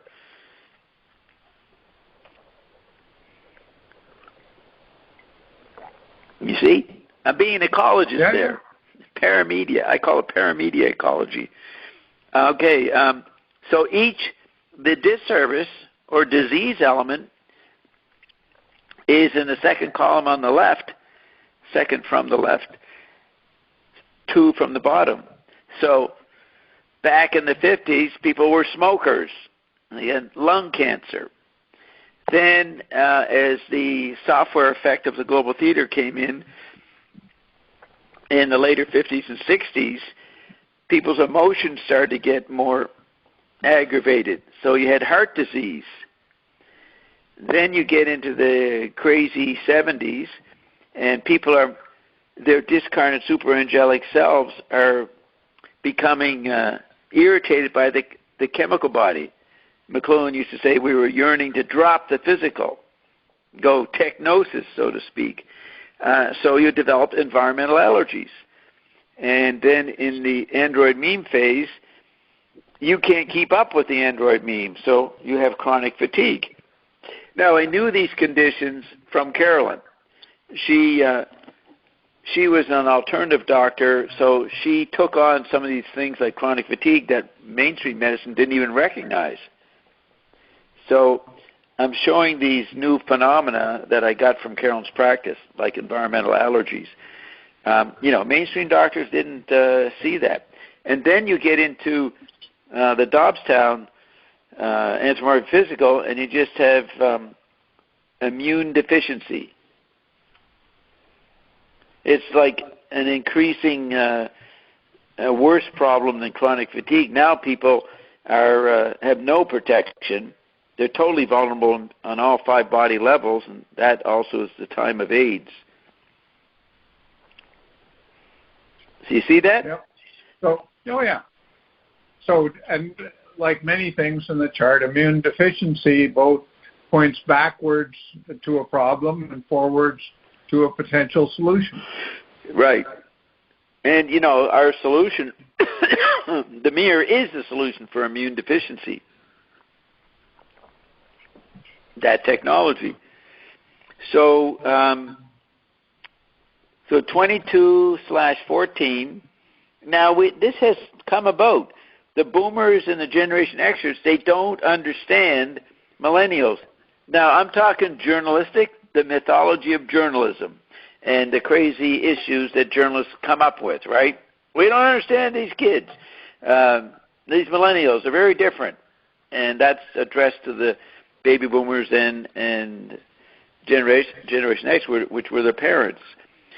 So another sequence in the middle column is you go from beatniks to hippies to yippies to yuppies to slackers and guppies. Those were fads. Those were terms through the 30-year period. See? So there's a journalistic level, too, of one form of youthful alienation after another. You get me? Sure.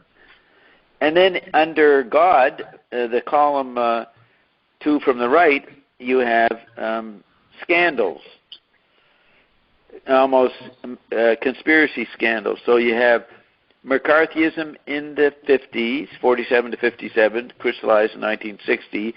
You've got the Kennedy assassination in the 57 to 67 period, crystallized in 65. You've got Watergate, 67 to 72, crystallized in 1970. Now, the Battle of the Harvest Moon comes from Dr. Beater. Now, if you look at the LaRouche quadrant, you'll see the other name, second column from the right, is Mae Brussel, a pretty amazing investigative journalist. And parallel to McLuhan is Zappa. Parallel to Thompson is Jiddu Krishnamurti. He was the world savior in the 20s. You ever heard of him? Sure, of course. Yeah. And then Coker is paralleled by Peter Beater, Dr. Peter Beater, who created the idea of the organic robotoid. So the robotization of whole societies that Coker talks about, he talks about societies being cloned, you have the individual robotization, which is the organic robotoid, which replaced the double. That's pretty obscure. And then in the Dobbs quadrant, you have Garrett Dean. He was my personal mentor in Halifax. I add the personal mentor to the trivium and quadrivium. I think we talked about that. Also, underneath the name for LaRouche quadrant, you got God is Dead under Mae Brussel. So that was a slogan in 1960. Then if it feels good, do it. That's the mid-60s, the hedonistic 60s. And then you have The Whole World is Watching. That was chanted at the Chicago Convention in 1968, the one with the riots. And then disco is indicated by Staying Alive, the John, whatever he was, disco duck guy, who played the disco actor. John Revolta is what McLuhan called him. Did you ever see that? He talks about the John Revoltas of our time. No, I didn't know the McLuhan take, but it's funny. Yeah, that's an unpublished interview in the late 70s. It was his last insult, his last put-on term, John Revolta, and Staying Alive, and that is that's getting into 1980. Remember 79, 80, the Paul Volcker, 20% interest rates, gold goes way up. Remember the economic crisis in 79 and 80, 81? Very well. Yeah? Yeah, mortgages at 18%. Right, so it was tough to stay alive in those conditions. And then after that, you get into the Dobbs quadrant, we've been splayed, splattered, we're into 5 different bodies, and so the Saturday Night Live skit with Julia Child cooking, and she'd go, "Save the kidney!" So that's what that refers to. And humans, chemical bodies had been so cut up in the buzzsaw of this evolution in the virtuality that people were trying to save one part of their body. That's all they had left, 1/5 of themselves. So that's what that means, save the kidney. So we went from God is dead to save the kidney. See the evolution there?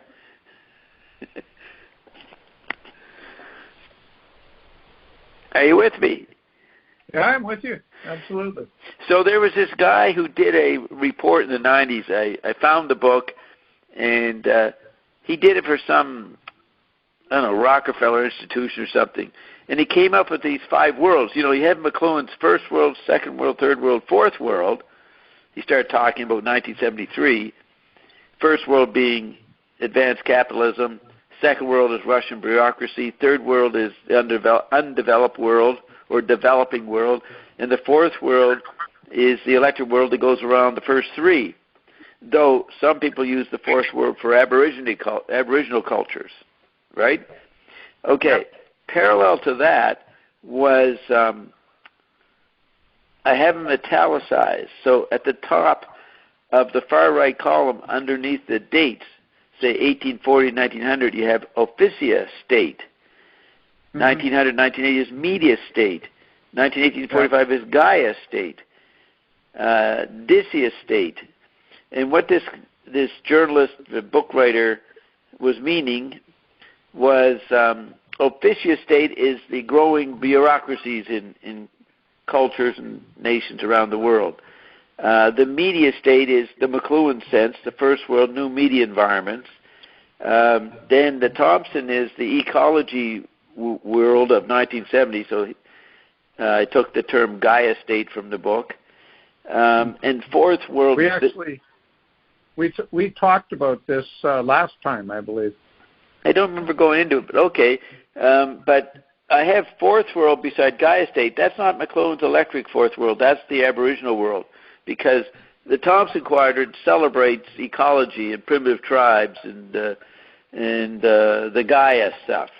That's the planet becoming art form or archetype in McLuhan terms. Yeah. And then Coker talked about the dispossession of humanity.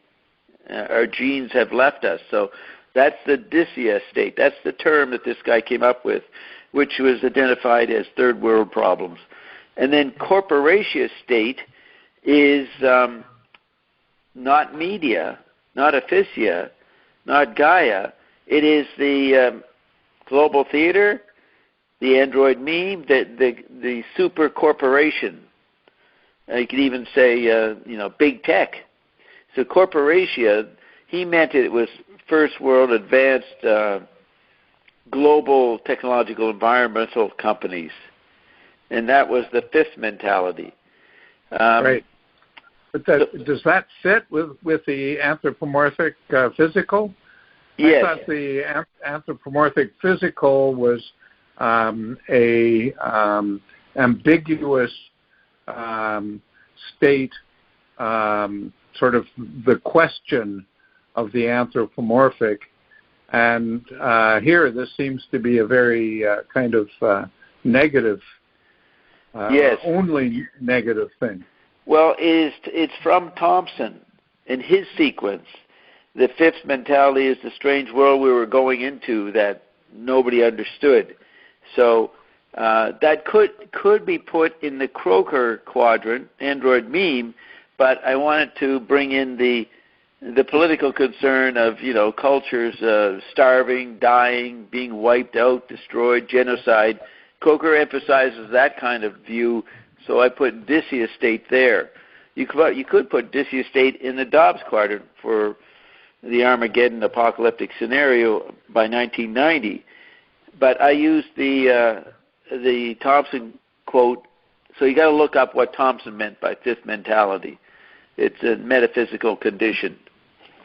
It's sort of like the end of Arthur Clarke's Childhood's End. You ever read that book? No. So it's a science fiction book, and he has humanity disappearing into a cloud. It's actually the end of the TV series called Lost. Did you watch that? No. It sounds like the end of 2001. Yes, that's similar. Yeah. An updating of that, or 2001 was an updating of Childhood's End, which was written in the early 50s, I think. Mm-hmm. So the fifth mentality is something like that. And certainly it's prophetic what I'm saying about the Dobbs quadrant, because iron shows up to describe that that's what is happening to us. But that's another topic. That's a big digression to explain that. But the weirdness that iron says is happening to us with the changes in the elements and material frequencies and all that kind of stuff that iron talks about, which has made a new kind of medicine that we are dominating. And Emory University in Atlanta has recognized. So that's a whole success story that the chart predicted. That's Lockdown Bob Rule. And that's me talking. Lockdown, surely Lockdown Bob Rule is a kind of joke. Yes. In that this quadrant, which isn't actually a quadrant, right? Because it's the fifth position, not the fourth position. Yes. This quadrant is utterly ambiguous everywhere. Yeah. And you could say the Lockdown Bob Rule is the absence of lockdown and the absence of rule. Exactly. Or it can be Bob is in jail. Yeah, I like that one. Yeah. Bob got locked out. Arrested finally. So, yeah, people go on, you megalomaniac, you talk about locking down everybody and you're in rule. And I said, yeah, but what about the other meeting? And that shuts them up. Yeah. Good. Yep. So I got all possible. I think it's from Ulysses. McLuhan used to quote it, every move is your next. Yeah. So what's interesting, then we come back at the bottom right, the relationship of the charts, which is what we began with. The tiny note chart popped out of the Dobbs formula chart. Mm-hmm. So then also on the far right column, you got sensory, chemical body parts, different senses of the chemical body in ratio, as opposed to other more ethereal things like Egyptian, Atlantean, and Lemurian. So you see, I pretty well got every damn idea you could have in there. Well, every damn idea that you had. Well, that I was aware of, and that's pretty encyclopedic, Yeah. I mean, Thompson, McLuhan, Croker, and LaRouche are polymaths, so I took these polymaths and jumbled them together for the Dobbstown polymathic extraordinaire. So I got everything. And we go back up to the top, you'll see the sequence of sacrificial TV, crash TV, 4 from the top, 4 category, disciplinary TV, surveillance TV, experimental TV. Those are very interesting categories by Croker, and he describes each one in detail. I don't see where you are. At the very top, under Rai, Eloy, Tulofty, and Bob. Yeah. 4 lines down. Oh, I see. Yeah. Crash, discipline. Right. All right, I get it. But I kind of think we should go on to the question of all 4 stages, all 4 plus stages of apprehension. Yeah, which good. That kind of names the chart. Yes. Right? Exactly. And, so then, to my way of thinking, what we need to do is consider the meaning of that. Because I think you have one meaning and I have another, and it would be good to define those. Okay. So stages of apprehension is a phrase I got from McLuhan, from Interior Landscape, his early 50s essays on Joyce. So I take his stages, and he once said in the 60s that students think in levels or stages, and that's actually a 19th century literate way of thinking. Sort of like a sequence or fragmented levels. It doesn't get to the simultaneous vision McLuhan had in the sphere, the spherical situation of acoustic space and then the interpenetrating tactility. So it's I'm not saying that we are limited to stages of apprehension. There's a simultaneity going on in the chart. Sure. Well, when McLuhan uses the phrase stages of apprehension, the overriding meaning is nonlinear. Yeah. Right? It's the stages of apprehension overturn linearity. That's right, and he was spending his way to criticize those popular philosophers who made stages, would go through 5 stages, like Thompson does that. He makes a linear inventory of phases based in time, Correct. Correct. I have in my chart, but that's not the whole chart. That's a subplot of the chart, or the literate angle on the chart. Although you do love updating and correlation of perceptions with new technologies. Yes. Right. So there's there definitely is an affection in your thinking for linearity. Well, I'm putting on my audience. Turn around I'm putting on my Western audience. They're used to that, and especially if I make a book out of it or a pamphlet, that's enhancing the linearity. It's a total put-on. I'm not limited to that. Well, you have a linearity that bites its own ass. Yes, I cancel it, or I do the Mobius strip on it. You know, staring at fitting its wake for 50 years, I'm not so linear, you know? Correct. So let me, what I did was, lately, I've been very involved trying to figure out what McLuhan was doing between sort of 1948, 1952. I think that was a very important period for him. And what I found was a couple quotations that, to my mind, describe the tiny note chart and then describe the question that comes out of it. Okay. So I'll just read these 2 quotations. Yes. The first one's from his review of 11 books on T.S. Eliot, which appeared in Renaissance in 1950. Right. I know it. I have that. Yeah, of course. So he says that Lafort's type of landscape effected that complete break from the Cartesian tyranny of continuous statement as the mode of unifying discourse. Dynamic analogical apposition of widely diverse thoughts, feelings, and experience as facts of existence quite independent of logical coherence or conceptual unity. Such was the perception which led to the end of Descartes and also of Lockean associationism in modern poetry.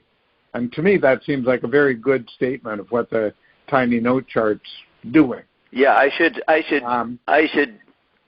type that up and stick it on any presentation online of the chart. All right. It's an excellent statement. Right. So I can certainly send that to you. It's yes. No problem. Now, let me give you an idea. This is the third Copernican revolution, pattern recognition, that he talked about. You know the three Copernican revolutions? You ever read that part? I don't know that I have, although the phrase kind of rings a vague bell. Yeah, I think in Global Village there's a tetrad on the Copernican revolutions. But what he said in an obscure Etc. magazine article in the 70s sometime, he said you had Copernicus, that was number one. That was a change from the Ptolemaic universe. The second Copernican revolution was Kant. And Kant threw, the first Copernican revolution threw man's image out to the edges of the universe. The second Copernican revolution threw us inside. That's what he claimed Kant did. So it was the romantic retrieval of acoustic space, perhaps, the interior landscape. So that was the Kantian. And then the third Copernican revolution is pattern recognition, and I see that as a vorticist phenomenon. Pound, Eliot, Joyce, and Lewis, but especially Joyce and Pound with Cantos and Ulysses in Finnegan's Wake. That's the pattern recognition format, the third Copernican revolution. Then McLuhan was the fourth Copernican. He never named it, but it's implied that media ecology, global management of environments, is the fourth Copernican revolution. Okay, I agree with all of that, and I would just add that from the third to the fourth, that raises the kinds of questions that I've been raising about your chart. Yes, because as soon as somebody emphasizes pattern recognition, they're implicitly or explicitly raising the question of, okay, what is the pattern of the pattern recognition? Yeah. Right? And you're right. So either that goes on forever or there's an answer to it. Yes. And in McLuhan, I say there is an answer to it.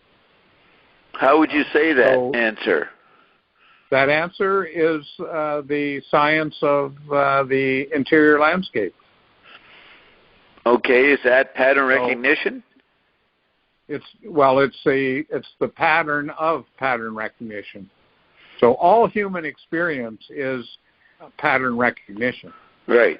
Right. Humans never get away from pattern recognition. Right.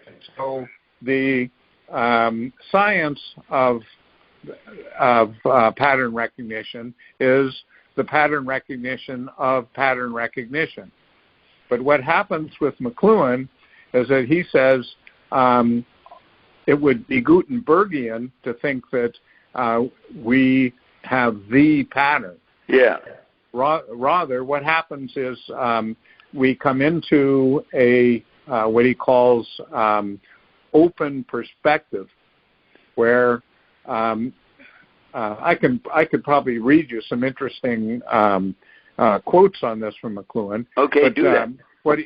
I'll do that in a second. But let me read the second quotation that comes from his Dos Passos technique versus sensibility essay in 1951. Right? Same time as the Renaissance article. Yeah, well, in 1951, there was kind of an explosion of articles. He published maybe 5 or 6 articles that year, most of them literary essays, but all of them raising questions of time, of pattern recognition, of education, right? It's a very interesting period, this 48 to 52. Which is, he's corresponding with Pound in that period. Absolutely. Especially early in that period. Yeah. It kind of drops off a little bit, but Pound is definitely a very important figure for McLuhan, and there's twice as many letters between the two of them as have been published in the letters. Yes. So the complete correspondence between McLuhan and Pound, I hope, is going to be published at some point, and it's very interesting for sort of the evolution of McLuhan's thought. Yep. Anyway, here's a quotation from the Dos Passos, say 1951, and to me it's a kind of comment on what I just read from T.S. Eliot. So he says, "It's hard to see how anyone who set himself to rendering the diverse existence of multitudes of people could dispense with the technique of discontinuous landscapes.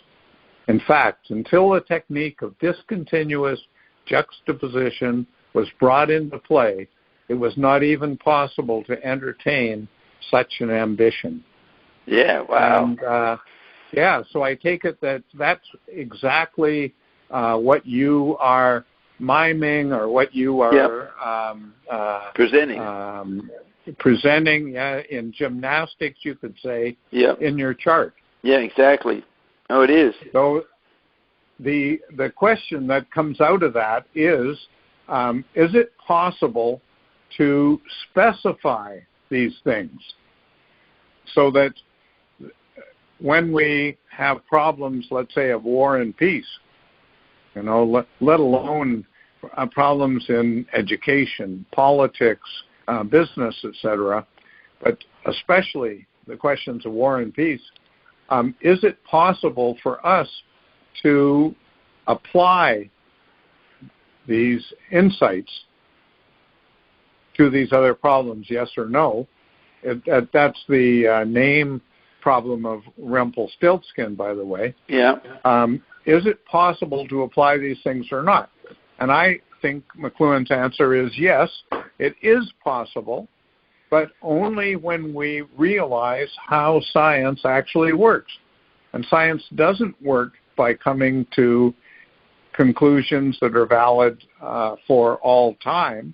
Rather, what happens is science identifies what might be called essential foci, right? And chemistry was foci, F-O-C-I.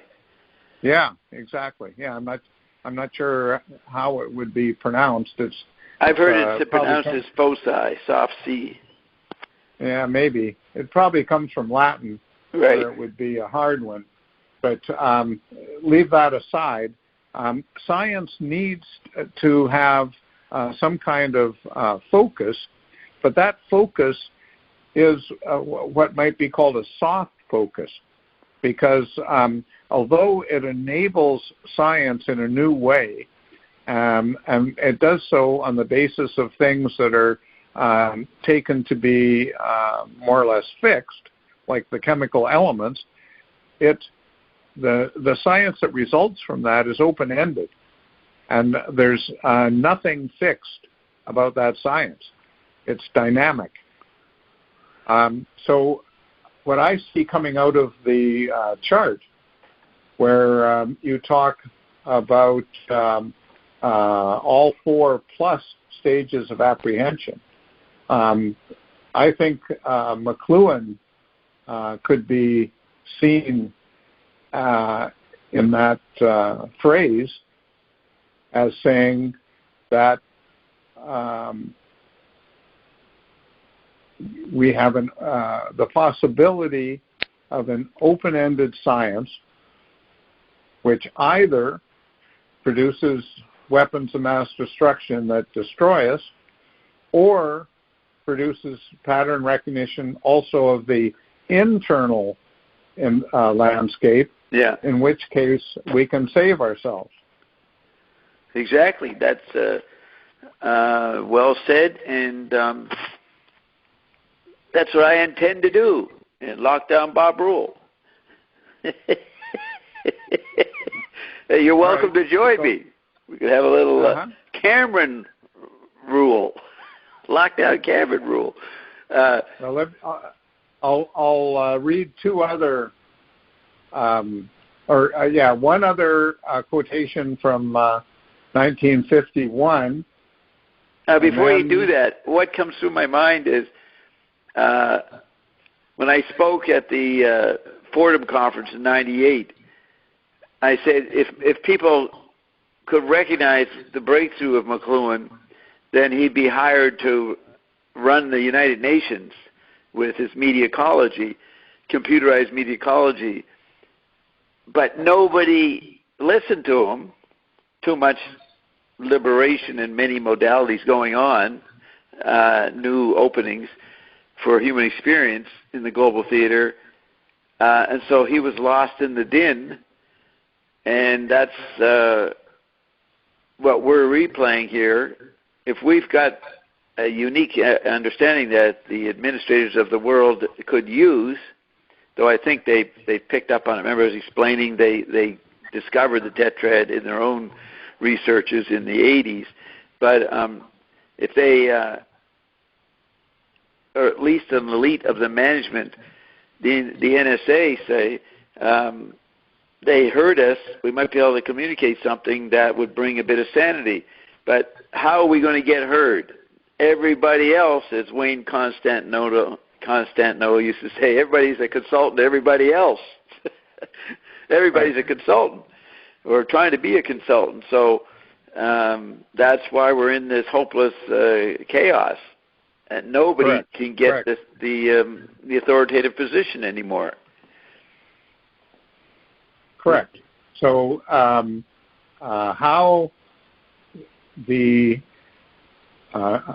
a new authority emerges that is not authoritarian is the great question. But it's not only a question in the humanities and in politics. It's also the great question that once was addressed to science. Yes. Because that's exactly what happened. Yeah. And before 1800 or so, the alchemists were all authorities, and they were rival authorities with their own disciples and their own labs and their own equipment and all that sort of stuff, right? Yeah. But what happened was humans developed a kind of authority that wasn't authoritarian, that was open-ended, and that allowed discovery to be made, right? So McLuhan's always talking about how Whitehead said that the 19th century was the invention of discovery. Yes, the technique of discovery. That's right. And so the question of the 20th century, according to McLuhan, was what Bertrand Russell identified as the technique of suspended judgment. That is exactly right. And so the question for the humanities is how, out of the invention of discovery, how we are going to be able to earn suspended judgment. And the great question there is, how are we going to internalize the gap, internalize what he at one point called the technique of flight. Yeah. That at once opens humans to truth, but to a truth that's open-ended. Yeah, he says in 53 in the first explorations, you have your discussions about the allowance of self-correction. Yeah, absolutely. Which goes a long way to explain why he was a Catholic, right? Yeah. That the whole idea of confession and of self-abnegation, etc., was very much a part of his, very much a part of his thinking, and yeah, it's a part of. A friend of mine discovered, I think I told you that, the meaning of repentance originally, or way back there, was retracing.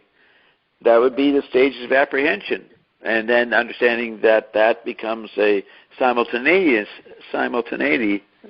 situation.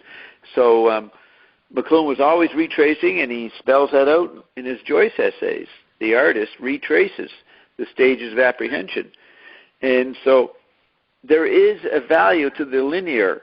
You know, in his chart of the brain hemispheres he had in the 70s, that's in Laws of Media, you have significant pattern recognition or something under right hemisphere, and then a similar kind of thing under the left hemisphere. Do you remember? Maybe significant linear progression or something. He has the two types of pattern recognition, left and right hemisphere. Yeah, that I don't remember exactly that. Well, do you have Laws of Media right there beside you? Chart. Do I have what? You have Laws of Media right beside you there. No. It's another room. Yeah. Okay. I wouldn't be able to put my hand on it, but the chart is the chart that he had when he was lecturing with Havelock in Innis College in '78. You were there, I think. Yes. And there's a video online, and he's sitting below that chart. Yes. I think it irritated Havelock. And the chart's also repeatedly in Global Village. Yes. So yeah. I'm familiar with it in general terms, and I'm also familiar that with the idea that linearity isn't all bad. It's only bad when it's exclusive. Yes. Right? And so linearity and simultaneity need to be thought together, and that's what he calls inclusive thinking, inclusive perception. That raises the problem of what I was just saying a few minutes ago, that in order to think two different things together, you need a gap. Yeah. And humans are reluctant to introduce a gap into their identity, even though they have it in their physiology, in their brain. Well, they have it in every way. Yeah. Right? The gap is there in every conceivable sense. So it's not admitting the gap is a self-contradiction, right? Humans become humans when they begin to speak. The speaking is based on the gap. Yes. So tactility, the common sense. That's right. There is no such thing as a human without gaps. Right. And yet we have after all of this time, nobody knows if it's millions of years or hundreds of thousands of years or what the length of time is that humans have been around, but they have not, and I would say increasingly have not, been able to acclimatize themselves to who they are, the gapped animal, right? And it's only if the gapped animal can come to terms with being that we're going to be able to have peace, because peace is a condition of the gap.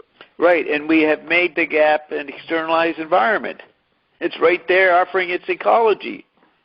That's right. Well, but it offering its ecology, but also offering its danger, right? Because what was the last word? Offering its danger. Its danger. Right. Yeah, because the digital world is inherently gapped. The digit itself is gapped. Yes. Right. But so far, all we've done is invent incredible weapons of mass destruction on its basis that are threatening us. So unless we understand how the gap also can provide a science of the internal world, of the interior environment, then we're going to be increasingly at peril. Yeah, now, I went and got Laws of Media, page 68, And so you have the left hemisphere and the right hemisphere, and 1, 2, 3, 4, 5, 6, 7, 8, 9, 10, 11 pairs. So speech/verbal, spatial/musical, logical. You like lists of 11? Yes, I'm glad you noticed that. I thought of that. I noticed that, but that's the easy pairing. But then the bottom 4 are something else. But I just want to. So the first 11 are logical, mathematical versus holistic, linear, detailed versus artistic, symbolic, sequential versus simultaneous, controlled versus emotional. So you got 11 of these cliche dialectics, right? Active and receptive. Then analytic versus synthetic gestalt. Then it becomes reading, writing, naming versus facial recognition, or sequential ordering, simultaneous comprehension. That's what I was trying to say. Sequential ordering versus simultaneous comprehension. And then perception of significant order versus perception of abstract patterns. Sometimes McLuhan would say visual space was abstract, but there was 2 kinds of abstract. Yep.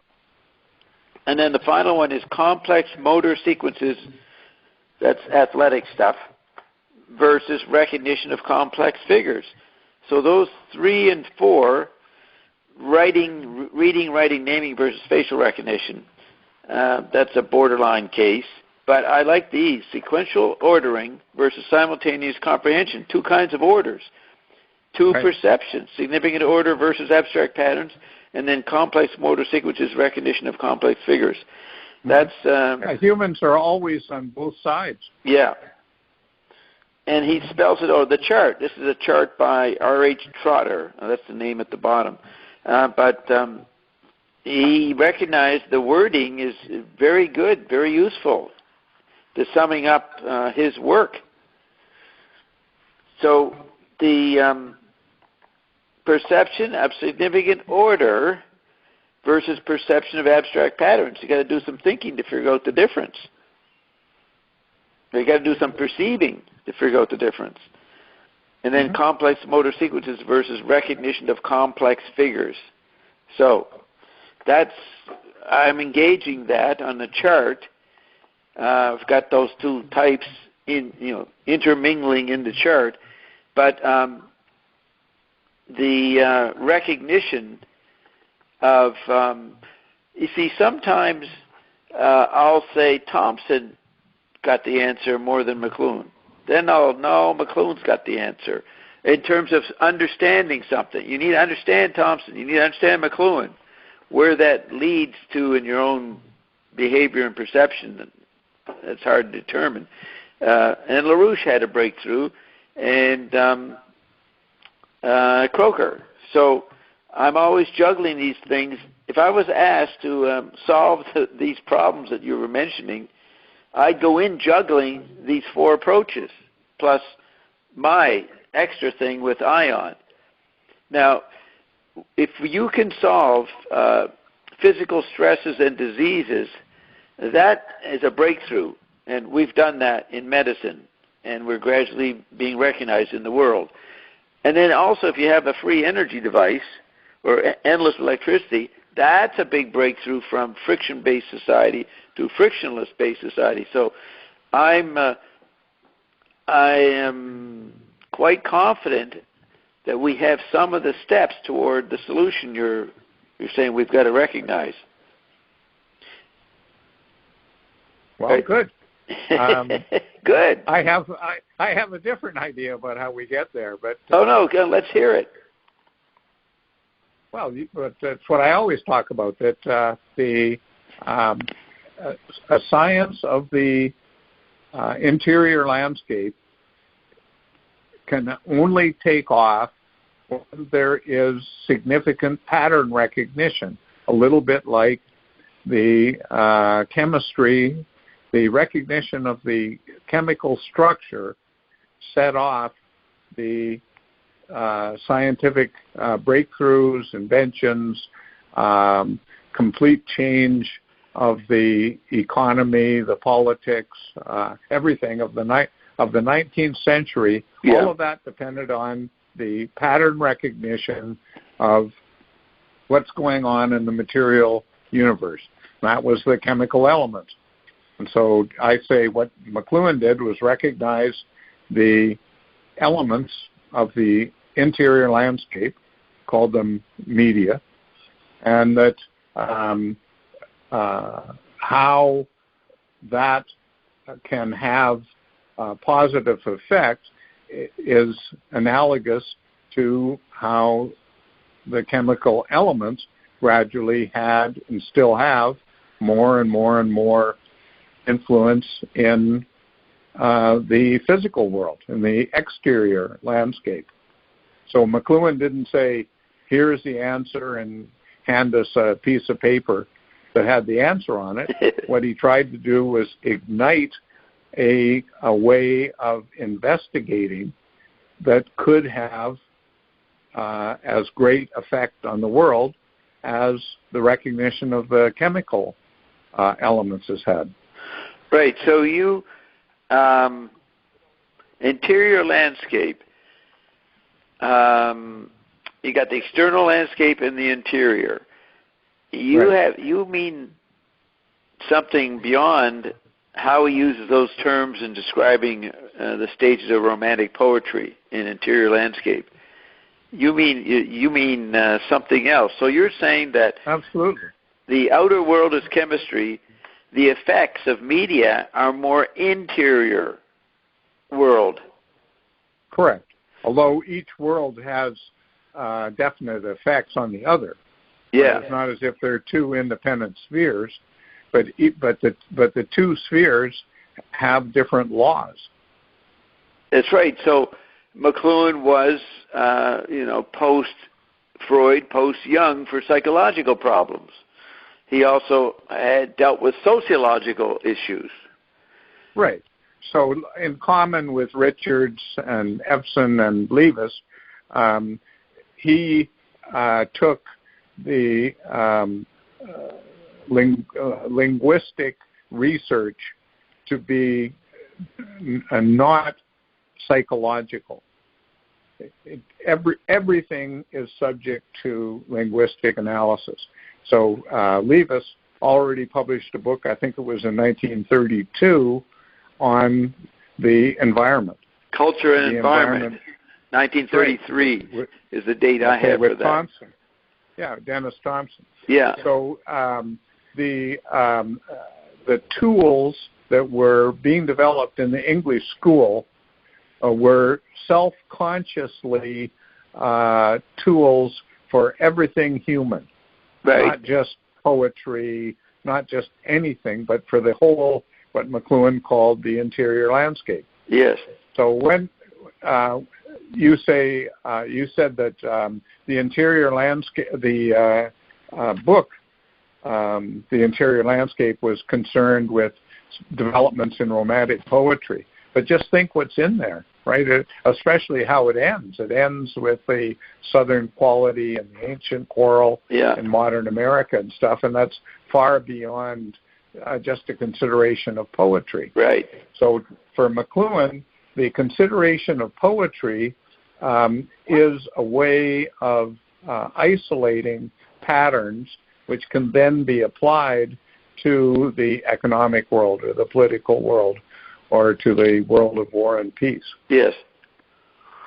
Yeah, it's quite an achievement that he did or created. Absolutely. And so what I tried to do is I tried to sort of distill McLuhan. Yeah. Working with Clinton, I'm going to develop some diagrams to show how this works. But the diagram that I've verbally talked about with you in our conversations is simply a spectrum of figure-ground relations. Yeah. And that spectrum tends from all figure at one end to all ground at the other. And over the spectrum, you have you go from all figure, its neighbor configuration, if you will, is 99% figure and 1% ground. Mm. And it the next one is 98% figure and 2% ground. And so as you go along the spectrum, at the other end, you have 2% figure and 98% ground, and then 1% figure and 99% ground, and then all ground. Yes. And the inclusive consciousness for McLuhan is at 50-50, 50% figure and 50% ground. And the exclusive consciousness is everything outside of inclusive on both sides of it, on the spectrum. Yes. So what McLuhan suggests is that when anything is experienced, when anything is expressed in the interior landscape, it needs to be situated on this spectrum. And when it's situated on this spectrum, its laws, the laws of that particular configuration will be, if not elucidated, at least elucifiable, if that's the right word. Elucifiable? Yeah. In other words, subject to elucidation. Yeah. Okay. Elucifiable. Right. Yeah. I don't know what the word is. It probably isn't a word. But just, for example, when chemistry first took off around 1790, if you had asked Lavoisier or Priestley, what effect will this have on the world? They would have had no idea, right? If you had said to them, what relationship do you see between these chemical structures and genetics? They would have had zero or less than zero, -0 to infinity idea about DNA. Yeah. Right? And yet, DNA is chemistry. Yeah. Right? So I take it that what McLuhan is saying is, look, these problems with war and peace and business and relating cultures in time and space and all that sort of stuff, these are extremely complicated questions. But in order to tackle them, you have to start off with a pattern recognition that achieves common focus in the same way chemistry did. And then you begin to probe and investigate and experiment, try to find out something about your ignorance, and eventually, through time, through hard work, Sitzfleisch is the word in German, you will find answers. Yes, and the way you described your chart, I think that's what I'm trying to show in mine, a spectrum. Uh-huh. All ground is the flat line. Well, so is all figure. Yeah. Right? And McLuhan always talked about how the extremes flip into each other. Yes. And so all figure and all ground is the flat line, for sure. Yeah, absolutely. And then the Mobius strip. Yes. So the Mobius strip is a well-known figure now. A lot of people know it. They might even incorporate it in their understanding of their psychology or of cycles. But we're doing it with technologies now. They're Mobius stripping, or we've hit a flat line with the screenal economy. That's Croker's term, the screenal economy. Someone said that quote by McLuhan in the mid-'60s where the human actually is being forced to be awake because they can't stay in their particular culture or another culture because there's too many conflicting. But then someone said, well, we flipped into a new sleep because it all became one medium, not a conflicting media like the 60s. It's all the screen. Yeah, but you see, as soon as somebody does this, and it reminds me of the quotation that you read from the end of Frank Zandroni's book. Yeah, users to content. As soon as somebody says, you have this complication and then you have this one, you recognize that this is analogous to a complex chemical protein that part of it is built out of a figure ground configuration, and part of it is built out of the refusal of figure and ground, so either all figure or all ground. And that's the kind of complex molecule that we're dealing with here, and we know that it's flawed because all molecules of that kind ultimately end up at war. And they end up at war because they insist on different pathways to the one, right? Whereas what's needed are the complex molecules that are inherently inclusive, as McLuhan would say. Right? Yeah. And what lies, the problem that lies behind all this sort of stuff is that humans want to have a point of view. They want to have an identity. They don't want to say that I myself, my identity and my views are subject to laws that exceed me. Yeah. But if we don't, then we're screwed. Unless the school that says empower the individual and that they realize they make their own world. I think this is Ion's bias. Ion doesn't like the idea that you're limited by these environments and thinks you can overcome them with recognizing your own powers of making. And maybe that's a dialectic, so you shift from side to side. But I'm just stating the counter to what you're saying. I actually, someone criticized me a few years ago. They said, well, Bob's always talking about the environment as if we're controlled by something. And they were taking the Ion side. Look, I can make my own reality. I can make it. But I would say you can't do that without recognizing the complementary externalities. You got to include both. Yes. Absolutely. And then that's a difficult act. Well, yes, it is difficult, but it's the condition of survival. Yeah. Right. So McLuhan constantly talked about his work as a survival strategy. Yeah. Right. He says in his interview with Nina Sutton, he says, "Well, if you want to survive, then you have to listen to me. If you don't want to survive, yes."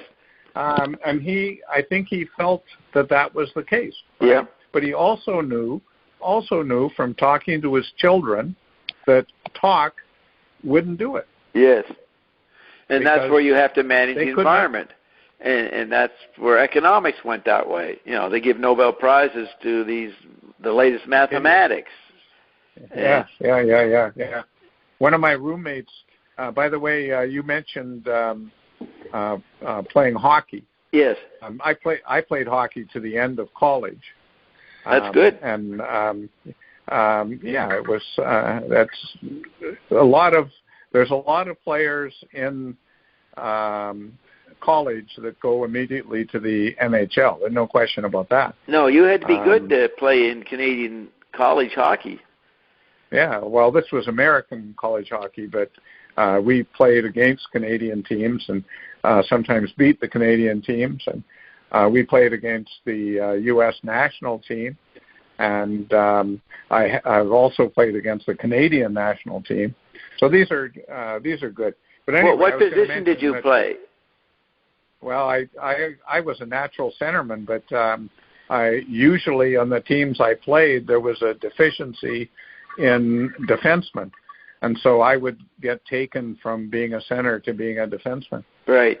Yeah, I went from center back and forth to right wing depending who ran the team. But I never went back to defense, though. Mm-hmm. But I was a good center. Yeah. Okay, so I was going to. Yeah, why did we bring up the hockey? Your point was. My point. Well, you had just brought up Nobel Prize winners, but one of my roommates and one of my teammates in hockey won a Nobel Prize about 2 years after we graduated. Wow, it's unbelievable. Yeah. What was it? Spence from Toronto. Sorry. What was it for? For a new model in economics. Ah, did he become wealthy with that? Well, I don't know if he became wealthy, but he became wealthy enough. Yeah. And where did he end up? I think he's back on the East Coast now, but for a long time he was a dean at Stanford and is very involved in international affairs as a consultant. As a tetrad manager. Yeah, basically. Yeah, and what college was this? Princeton or what? Yeah, Princeton. Right. Okay. Yeah. That's interesting. And our coach at Princeton was Johnny Wilson. I don't know if you remember Johnny Wilson was on some very good Detroit Red Wings teams in the 50s and 60s, and then he got sort of traded around. But great guy. I like Johnny a lot. Right. Died just a few years ago. Yeah, I played in the Halifax Dartmouth area, and two players came out of there and made the NHL. One of them was Hilliard Graves. He played for Vancouver. Does that name mean anything to you, or you didn't follow hockey? Right. And I followed hockey enough, but I don't remember him. Yeah, no, he didn't become a big star, but he played for many years.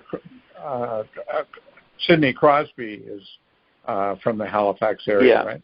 Yeah. I didn't know about him, and I was visiting Dartmouth in 2008, and I was visiting an old friend, and we were driving out of Colby Village, where he lived, and there was a sign there, and it said, "This is the home of Sidney Crosby."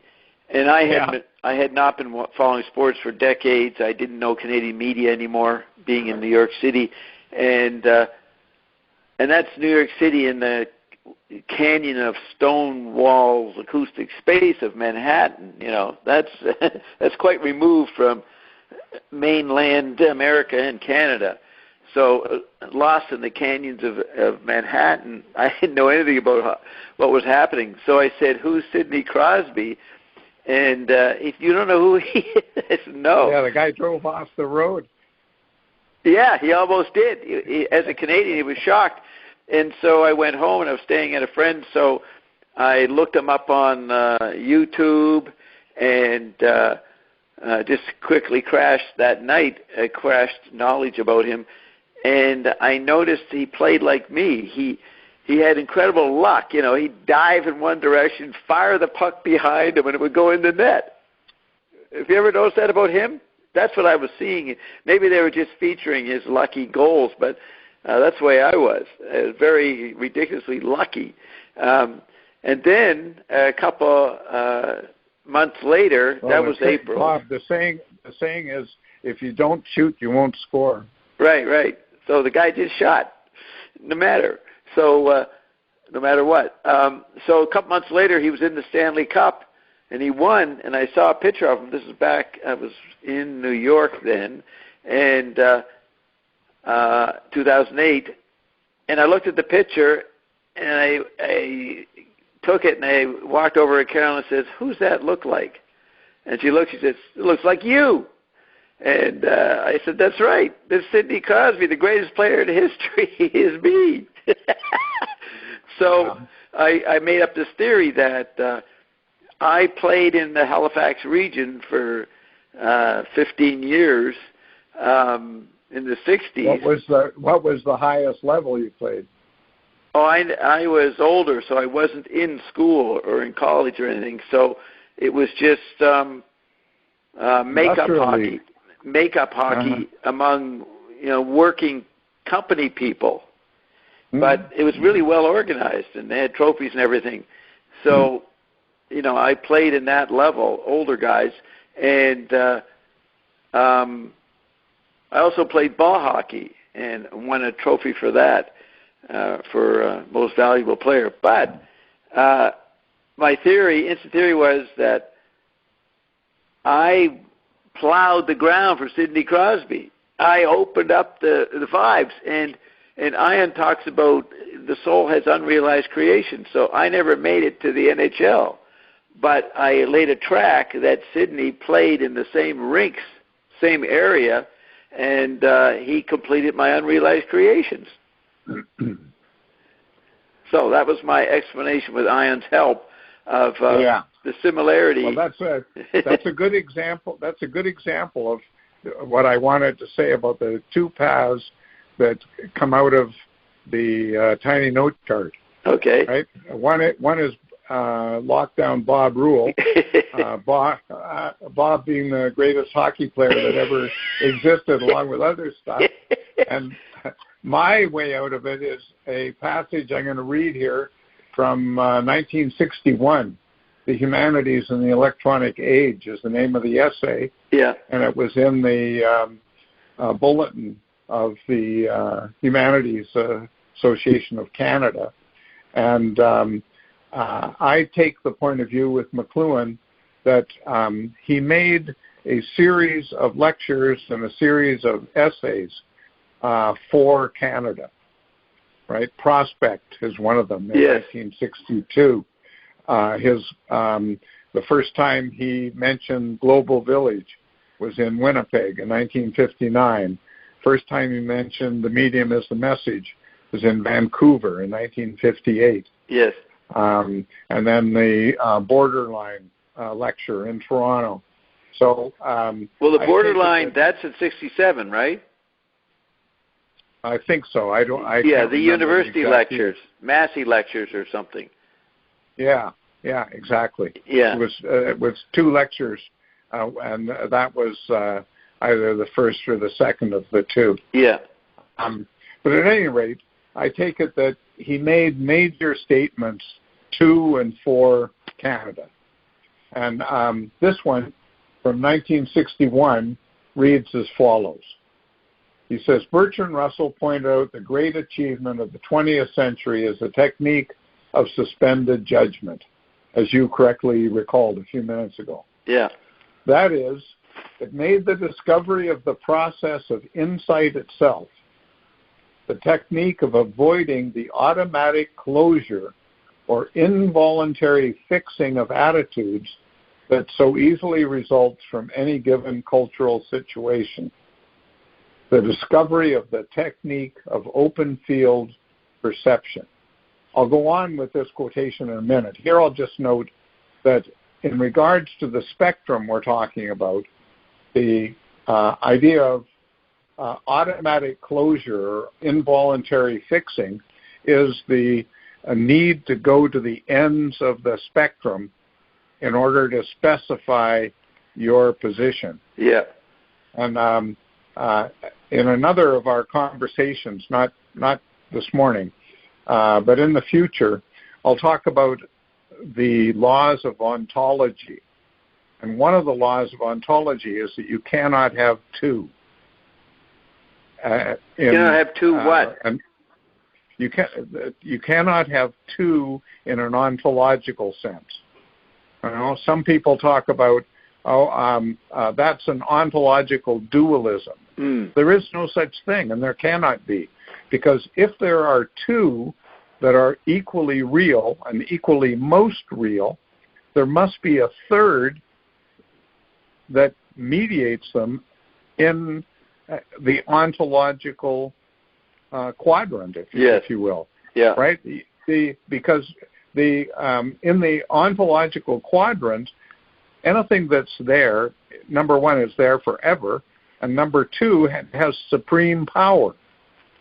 So if there were two, and only two, over eternity, and with their supreme power, one of them would have to overpower the other unless there were some third that mediated them and allowed them to coexist.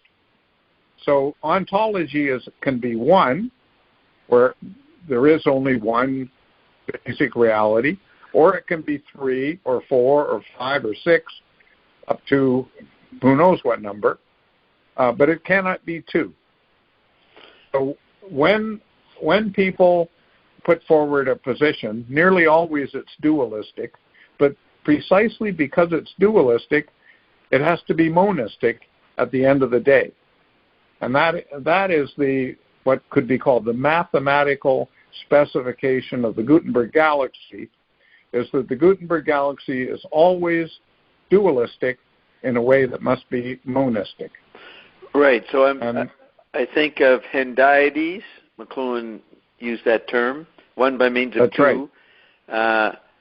I think of Wyndham Lewis believed in two-ness, not oneness, and that's excerpted in Cliched Archetype.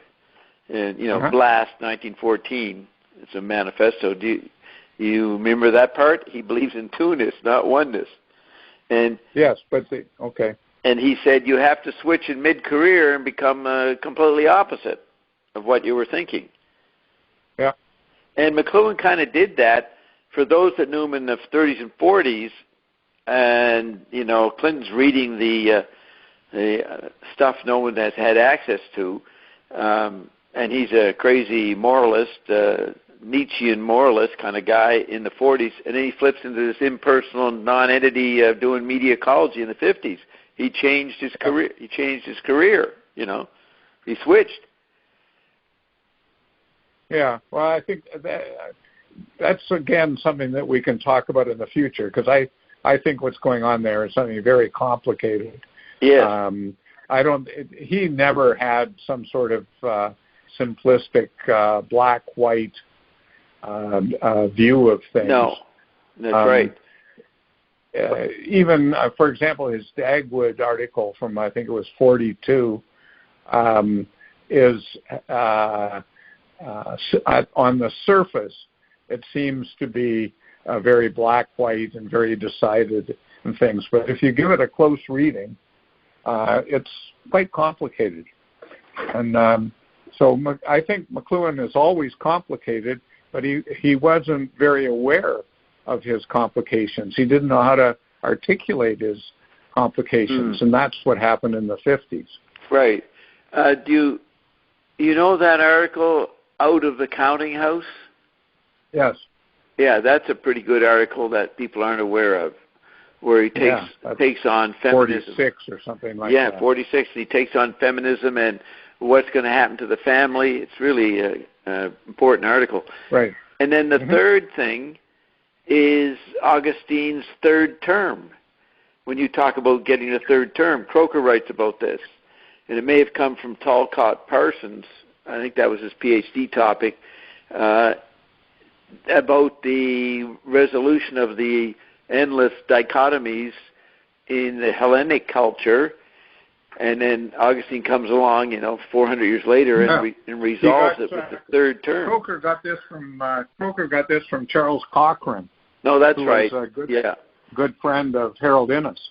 That's right. Cochrane and then Parsons and then Croker. Yeah, that's the lineage. So Cochrane died a young man, or he made fairly young, 50s, in 1945, which was too bad because he was a very acute intellect, and he left 2 books, one on Thucydides, I believe, and the other on Augustine.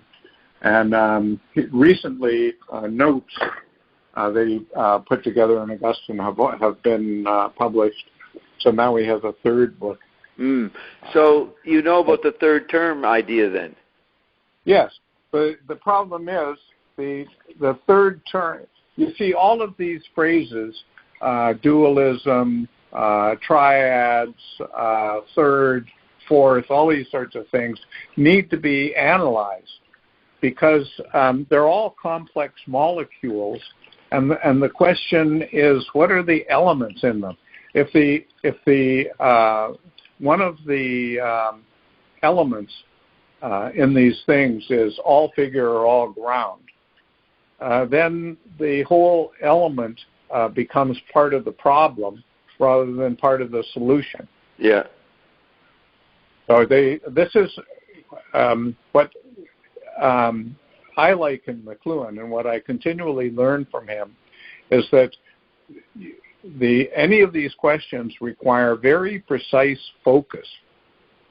And it's very difficult to achieve focus because you have to work against yourself, and you have to try to understand from the other person's perspective what's going on, right? Yeah. In a certain sense, every position possible in the interior landscape is true. It's true in the sense that somebody either did believe it to be true or could believe it to be true. And so when McLuhan says, I don't pay any attention to values, what he means that in senses that people don't appreciate. He paid very great attention to values in some senses, but in the sense of discounting whether or not something is true on the surface, he paid no attention to that whatsoever. And that's because everything you analyze in the interior landscape could be true. Yes. Oh, that's very good. So lockdown, Bob. Go ahead. Yeah, lockdown Bob rule is external environment lockdowns Bob, or the technology raises Bob to the center of the situation, co-anesthetic, and so I lock down my environment. So it's a two meaning there of what you're talking about. I have to recognize the external stuff, or else I'll get locked down. And right. Yet I have to recognize my own power of perception, whatever that means, and that's the other part of lockdown Bob rule. So what you're describing is two-way street, two-way song. Correct. So it's not just two-way. We don't even know how many ways that street runs. Right. Right. And that's because if you think about when the structure of chemical elements first began to be intuited. People are still talking about the structure of chemical elements right now as a problem. Yes. So I don't mean to indicate that people saw it and that was it. No, they began to get an intuition of it. But when they did, it was one element, namely oxygen. And then they were able to gradually go from oxygen in 1790 to Mendeleev's table 80 years later. Right? So it took a long time to figure out what was in there. Yeah. But anyway, you're talking about subject and object, yeah. Right? Or Bob and environment is the way you're putting it. So which is a printing press effect. I recognize the limitation of that dialectic. Well, but it's not. You see, it's not just a dialectic. It needs to be put on this spectrum where there's at one end is all environment and the other end is all Bob, and there's an unknown number of figure ground configurations between those two. Right? I think that's what I'm showing in my chart. That's what I'm doing in my chart. Yeah, showing exactly. that. I think that's true. That's true. That's absolutely true. So, but now what we're doing is we're coming back to the question I tried to raise before about how we come out of chart. And what I'm going to read here is my way of coming out of the chart. Okay. And I think what you will say as well, that is Bob. That is Bob, but Bob with a line through him. Yeah, I'll absorb you, regardless of what you say. Yeah. So anyway, I was just talking about avoiding the automatic closure or involuntary fixing of attitudes that so easily results from any given cultural situation. And send me that quote, too. Any of these quotes, send me. Yeah. Well, this is in a post that I just did, so I'll send you the link to the post. It's not just any given cultural situation. It's any given individual psychological situation, because humans, as humans, have increasingly needed to have an identity associated with one end or the other of the spectrum. And that basically defines all of our problems. The fact that humans are increasingly less able to be flexible in life, to relate to others as having equally valid solutions to problems of identity and they say that's the millennials. They need safe zones. They can't hear an opposing idea. Correct. Absolutely correct. So this is what McLuhan calls the discovery of the technique of open field perception. And note that the word technique comes increasingly into McLuhan's vocabulary in the late 40s and early 50s. And what he means by technique is basically how poets operate their vocabulary. Right, technique versus sensibility. Correct. And so what he says in that same essay is that for Eliot, there is no sensibility aside from technique.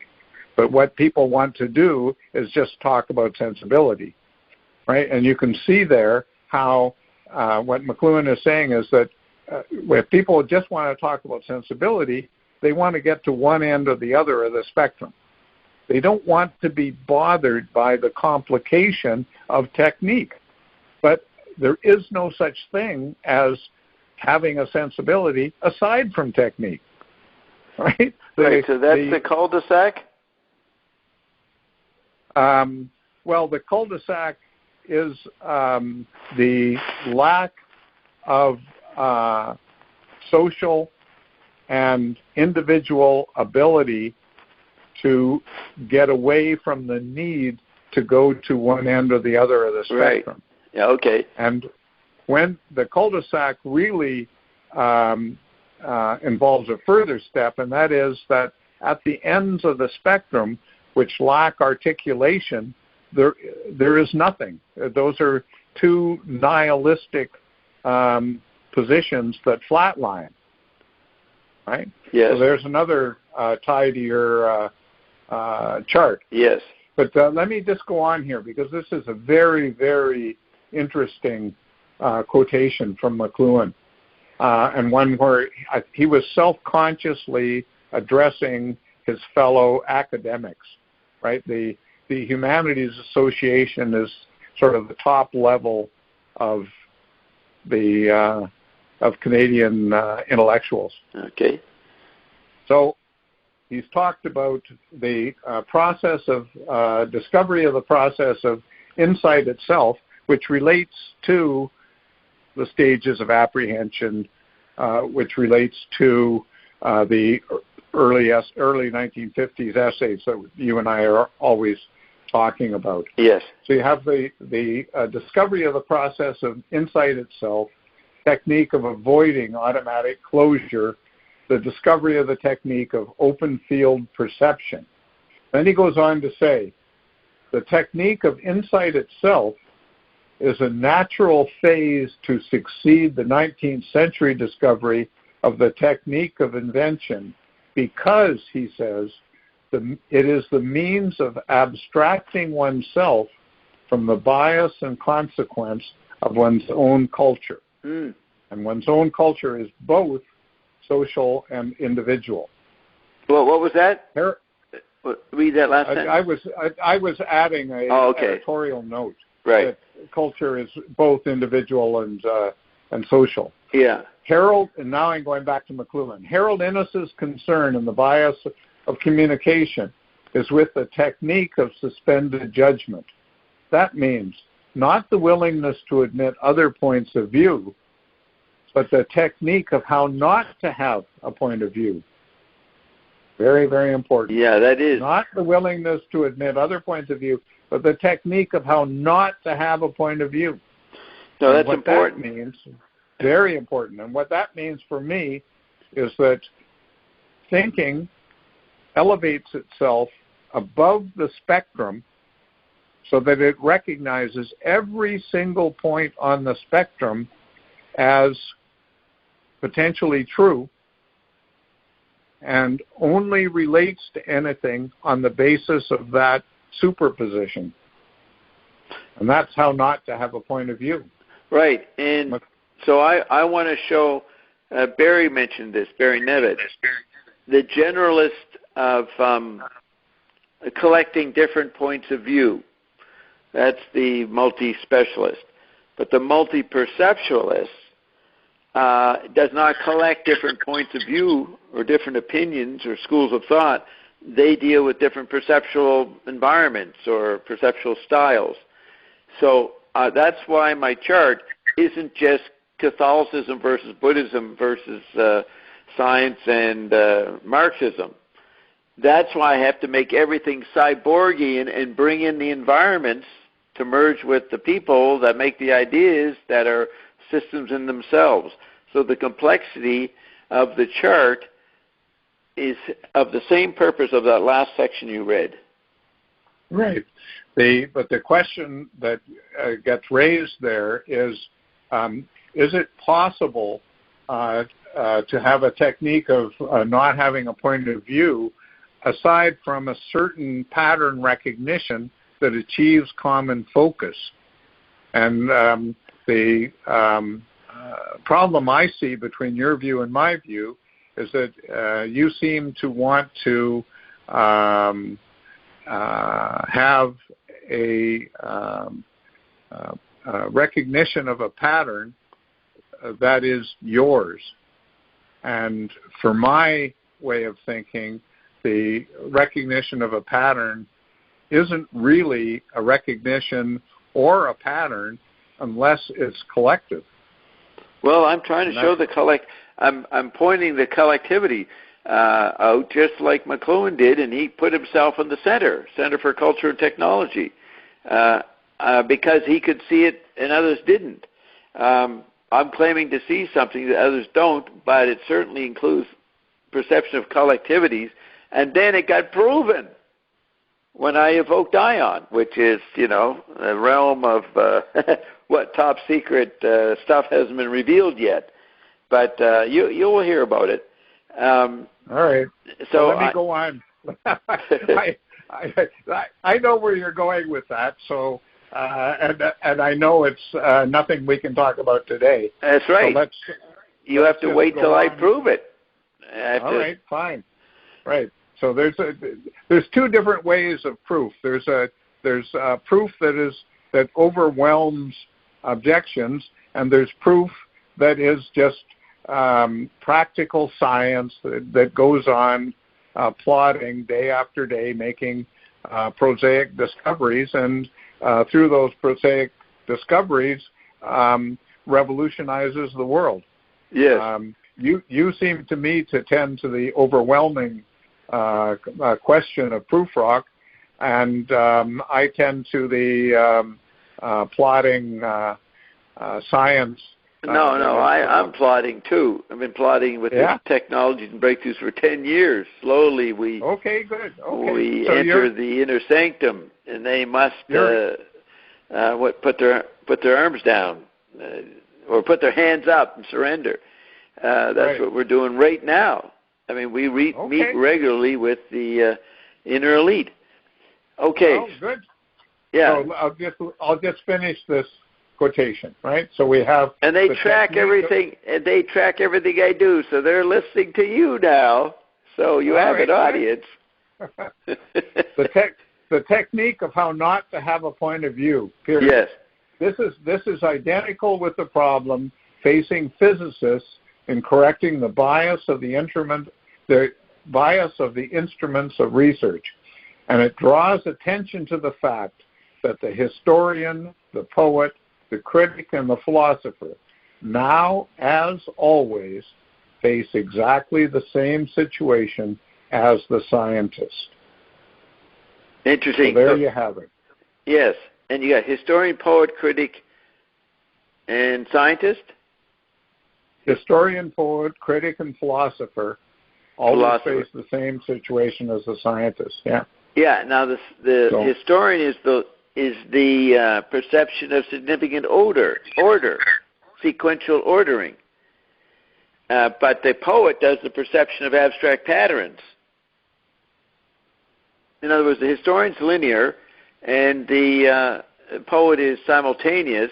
Then the critic is maybe in between, and then the philosopher can be in between or on either side. So I see the eye-ear played out in those four terms. Oh, absolutely. Absolutely. By the way, I think the key page for all of McLuhan is Take Today 22. And on Take Today 22, he says there are only two extreme forms of human experience, the eye and the ear. And what he means by that is that on the spectrum of human experience, you can have all ear at one end and all eye at the other. Yeah. In between, you always have figure ground of eye and ear. And in order to have figure ground, you have to have a gap between them, and that gap is tactility, as we both know.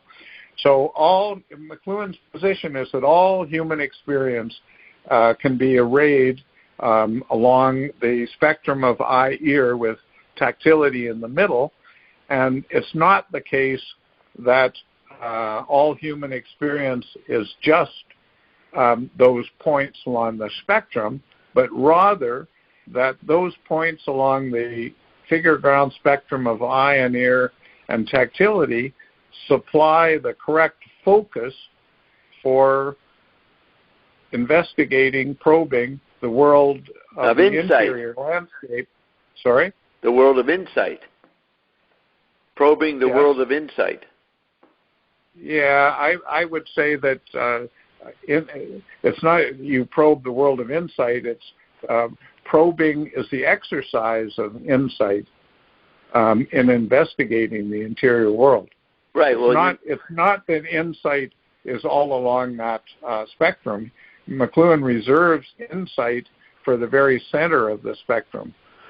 If that's what he means when he says insight. Remember, you read that, one of the quotes. Yeah. The word was used. Can you find that quickly and state the few words around insight?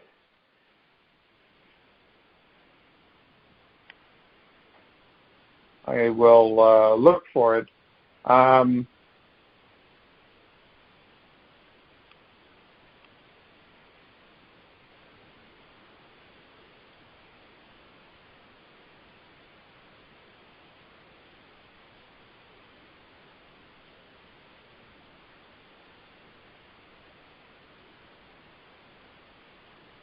I'm not immediately finding it. No.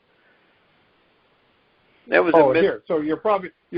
I was looking too far back into an older quotation. The quotation that I gave here was Bertrand Russell pointed to the great achievement of the 20th century as the technique of suspended judgment.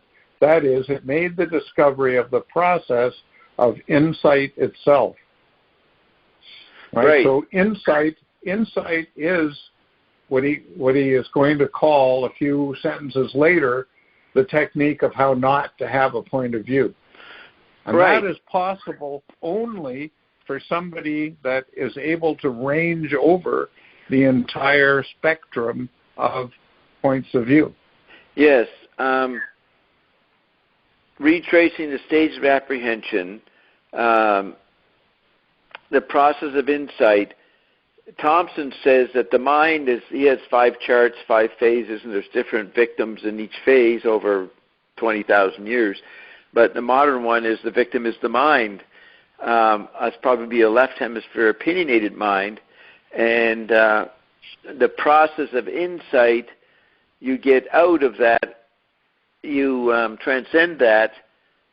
If you think of insight as mind, that's a victim in the 20th century.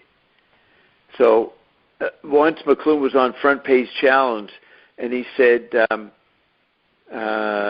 he liked working with businessmen because they were interested in ideas. No, there was a direct slap in academia. Academia doesn't know what they're doing, and they're getting fixed positions, So McLuhan had to go out into the wild world of commerce, where there were people who had to live in the present and deal with self-correction and all those things you're quoting. And so he's saying they exploit ideas. They sell them because ideas are not the issue. It's the process of insight, the stages of awareness that McLuhan was pointing out. So I take that's what he meant by saying he's interested in ideas, and businessmen are, because, back then in 1970, 71, when he said that, everybody thought businessmen were not interested in ideas. That was the problem. They were too practical, right? Too cynical. Right. Yeah, I could talk about that some, but I think it's getting sort of off topic. Well, see, make a note. Make a note. We'll pick up on that.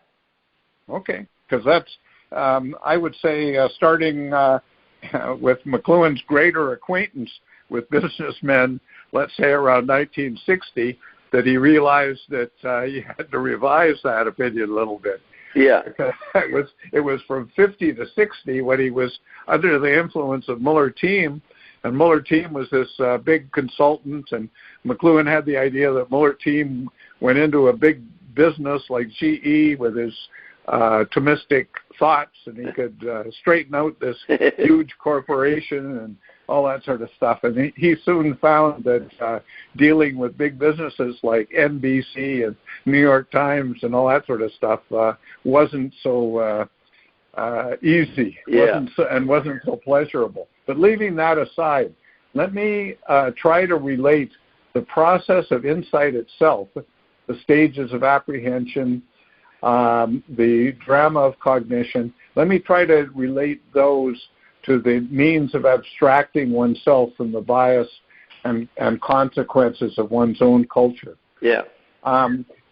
The technique of how not to have a point of view is the scientific recognition of the spectrum of figure ground configurations, let's say between the ear and the eye, each of which configurations implicates a certain application of tactility, right? So you, at the very ends of the spectrum, you have no tactility.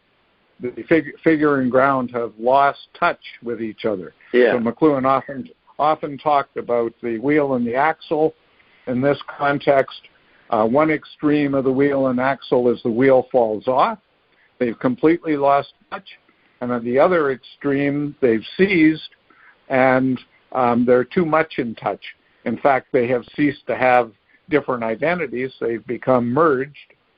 And those are the two extremes where there's no tactility. But in between, there's increasing tactility until at 50-50, tactility is major force, you could say. Right. Right. On the sides, either figure or ground is overwhelming the other side, and in doing so, it's also overwhelming tactility. Yes. Right. Okay. So for McLuhan, what's necessary is some kind of recognition, a social/scientific recognition of these structures, which enables the investigation of the interior landscape. And so then the question arises, well, why is this even possible? Right? Why is such a position before the configurations of experience possible? Why is it not some sort of infinite regress where the scientist has one configuration, and that's necessarily somewhere along the spectrum, and then the scientist has views of other positions along the spectrum, but that's just one more position on the spectrum, and you never get out of that. Yes. How is it possible to get out of that cul-de-sac or that spider's web?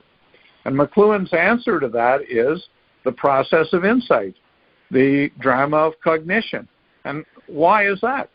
because McLuhan says the great poets, especially in the 19th and 20th century, have reverse engineered how that happens. And how it happens is that at every instant in time, human beings have a superposition to the possibilities of experience, only one of which, or some configuration of which, I'm not saying it's that all experience is elemental. It must be molecular and compound and all sorts of experience. But human beings at every instant in time are faced with the possibilities of experience. So the scientist, in recognizing the truth value of all of the positions on the spectrum, is doing nothing but be conscious of the drama of cognition that's going on at every second. Every human being is constantly skipping from one position to another and unconsciously is doing what the scientist does consciously, namely, is faced with these possibilities and decides to jump to another one, right? That's what's always going on. That's the drama of cognition. That's what reverse engineering achieved in poetry and what reverse engineering achieved with Poe in detective stories, right? The evaluation of possibilities generating experience. All right, so there in my book, there's this quote. I think I brought it up before. So that James Joyce not only was the first to reveal the link between the stages of apprehension and the creative process, he was the first to understand how the drama of cognition itself was the key archetype of all human ritual, myth, and legend. And thus he was able to incorporate at every point in his work the body of the past in immediate relation to the slightest current of perception. That's what you were just saying. Correct. The slightest current of perception. That is absolutely correct.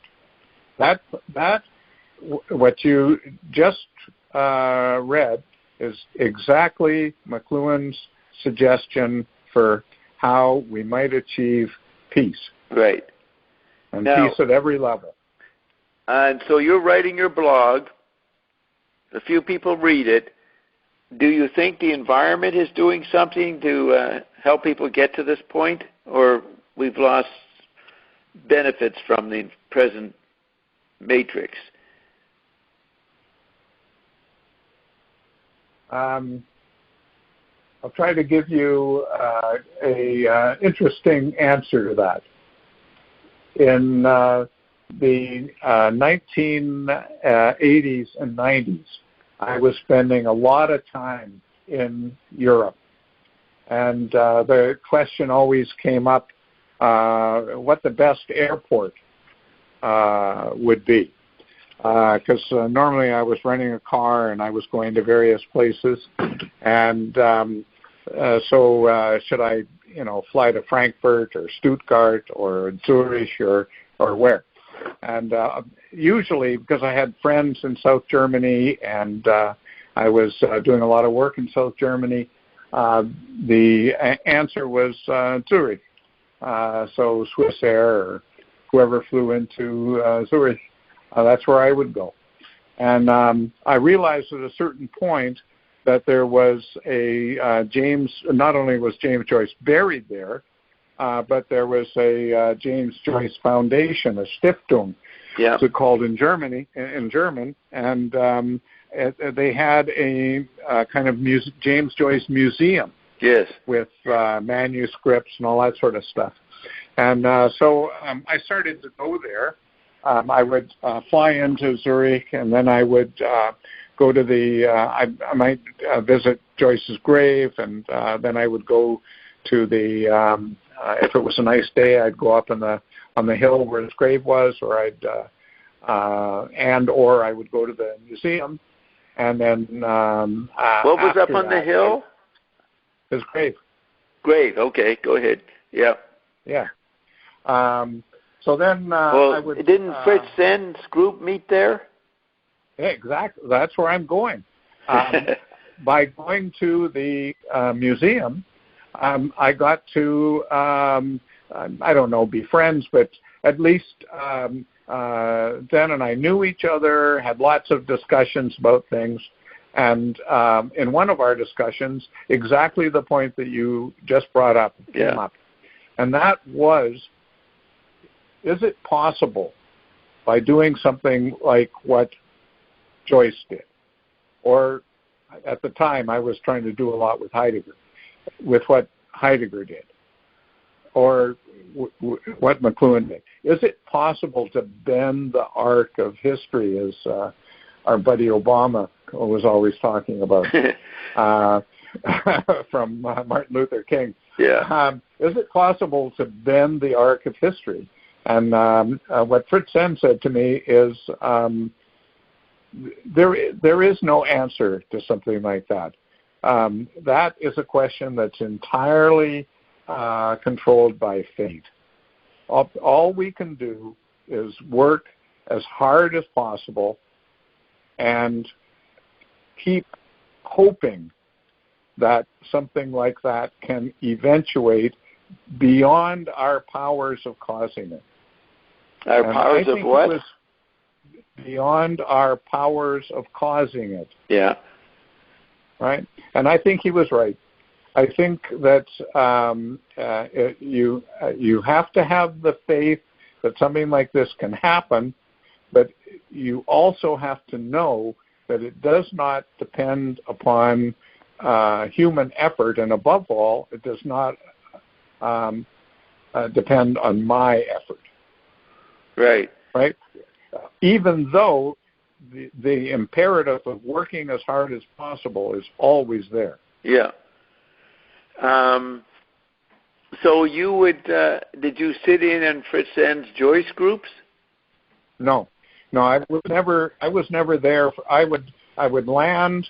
I would spend some hours there, or maybe the reverse. I would be going out, so I would arrive in Zurich early in the morning, spend some time at the museum, and then fly out. So I was never there in the evenings for lectures or things like that. The museum there, the foundation, constantly has stuff from local Zurich people or from visiting scholars. Yeah. And of course, Zurich, that's where the Gideon papers are. That's where the Jung papers are. I mean, it's an incredible intellectual atmosphere there. Yes. That's where Thompson spent the 80s in Zurich. Uh-huh. Mm-hmm. And he started writing a lot of poetry about that.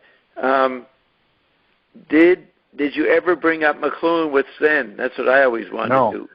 Never came up. You weren't into McLuhan at that point, I guess. Well, of course, I had read a lot of McLuhan, and there was a lot of McLuhan bouncing around in my head. But at that point, I thought there were problems in McLuhan that he didn't realize, and I thought that the people like Heidegger or Hegel had done better work than him on what I thought were the important problems. But I came to revise that a little bit, and now I think that although McLuhan certainly wasn't the historian that some of those people were, he was probably better as a prognostatician of events. A what? He was better at prognosis. Yeah, Croker's Canadians are good at the future of technology. Yeah. So you were saying, yes, you reappraised McLuhan. Now you've told me before, you would go to seminars with Derrida and stuff in Europe, right? Mm-hmm. Workshops. That's right. Yeah, you did a lot of that. And that's your philosophical development or conceptual expertise, right? Well, expertise, I don't know. I know a lot of people who would deny that I had any. But I want to make it clear that I heard Derrida speak a couple times, but nothing more than that. Number one, I wasn't very interested in his work. Number two, I was extremely allergic to the enthusiasm for his work that other people had.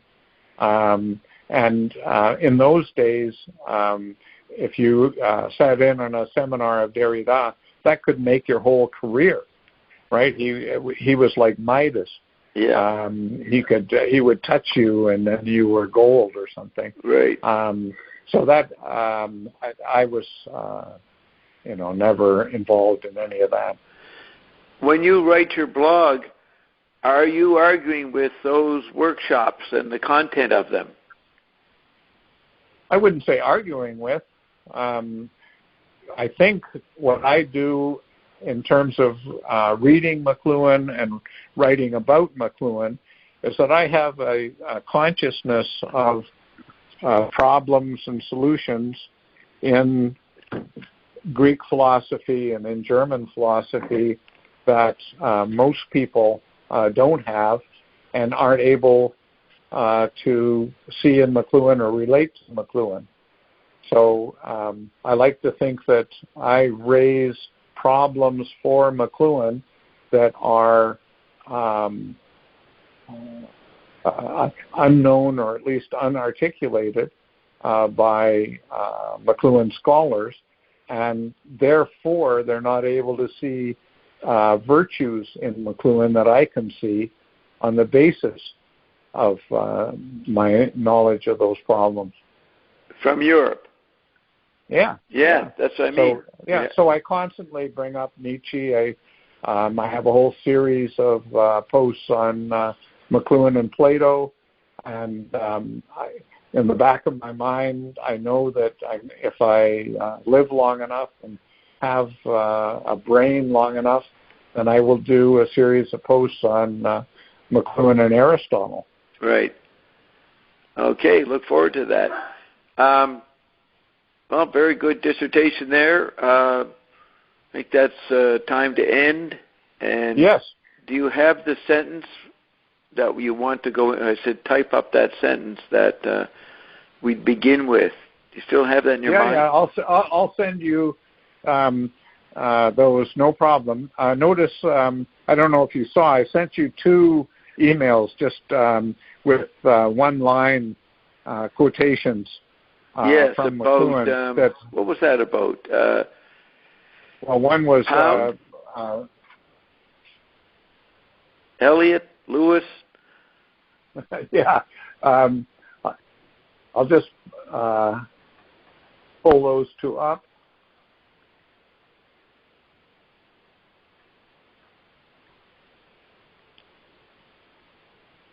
One was quotation from Pound's Critical Prose, 1950, and that was just bringing organic processes within the compass of technological means. Yeah. So McLuhan was probably thinking of cybernetics, was probably thinking of the Macy seminars, but it's an interesting half sentence. Since it's from 1950, it's the sort of stuff that you were thinking a lot about, I think, in the 1980s, 1990s. Yes. Okay, so there was a Pound quote. What was the second one?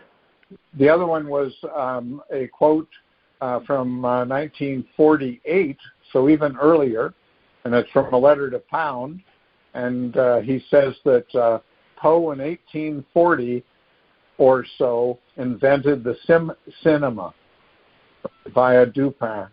Right. So I thought that was a good example of the kind of effect before causes that your charts show. Yep. Okay, very good. Very enjoyable discussion.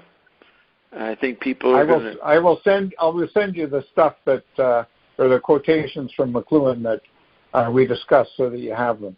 Yeah, I vaguely remember them because I've read that essay a couple of times from 1961. But good to hear them again. And yes, that's you're making a good interpretation of the purpose of the chart. Excellent. So we had a long discussion. Thank you for it. Look forward to the next one, and I wish you a good day. Yes, and a good week to you, sir. Thank you very much, Bob. Okay, Cameron. Bye-bye. Bye. Bye.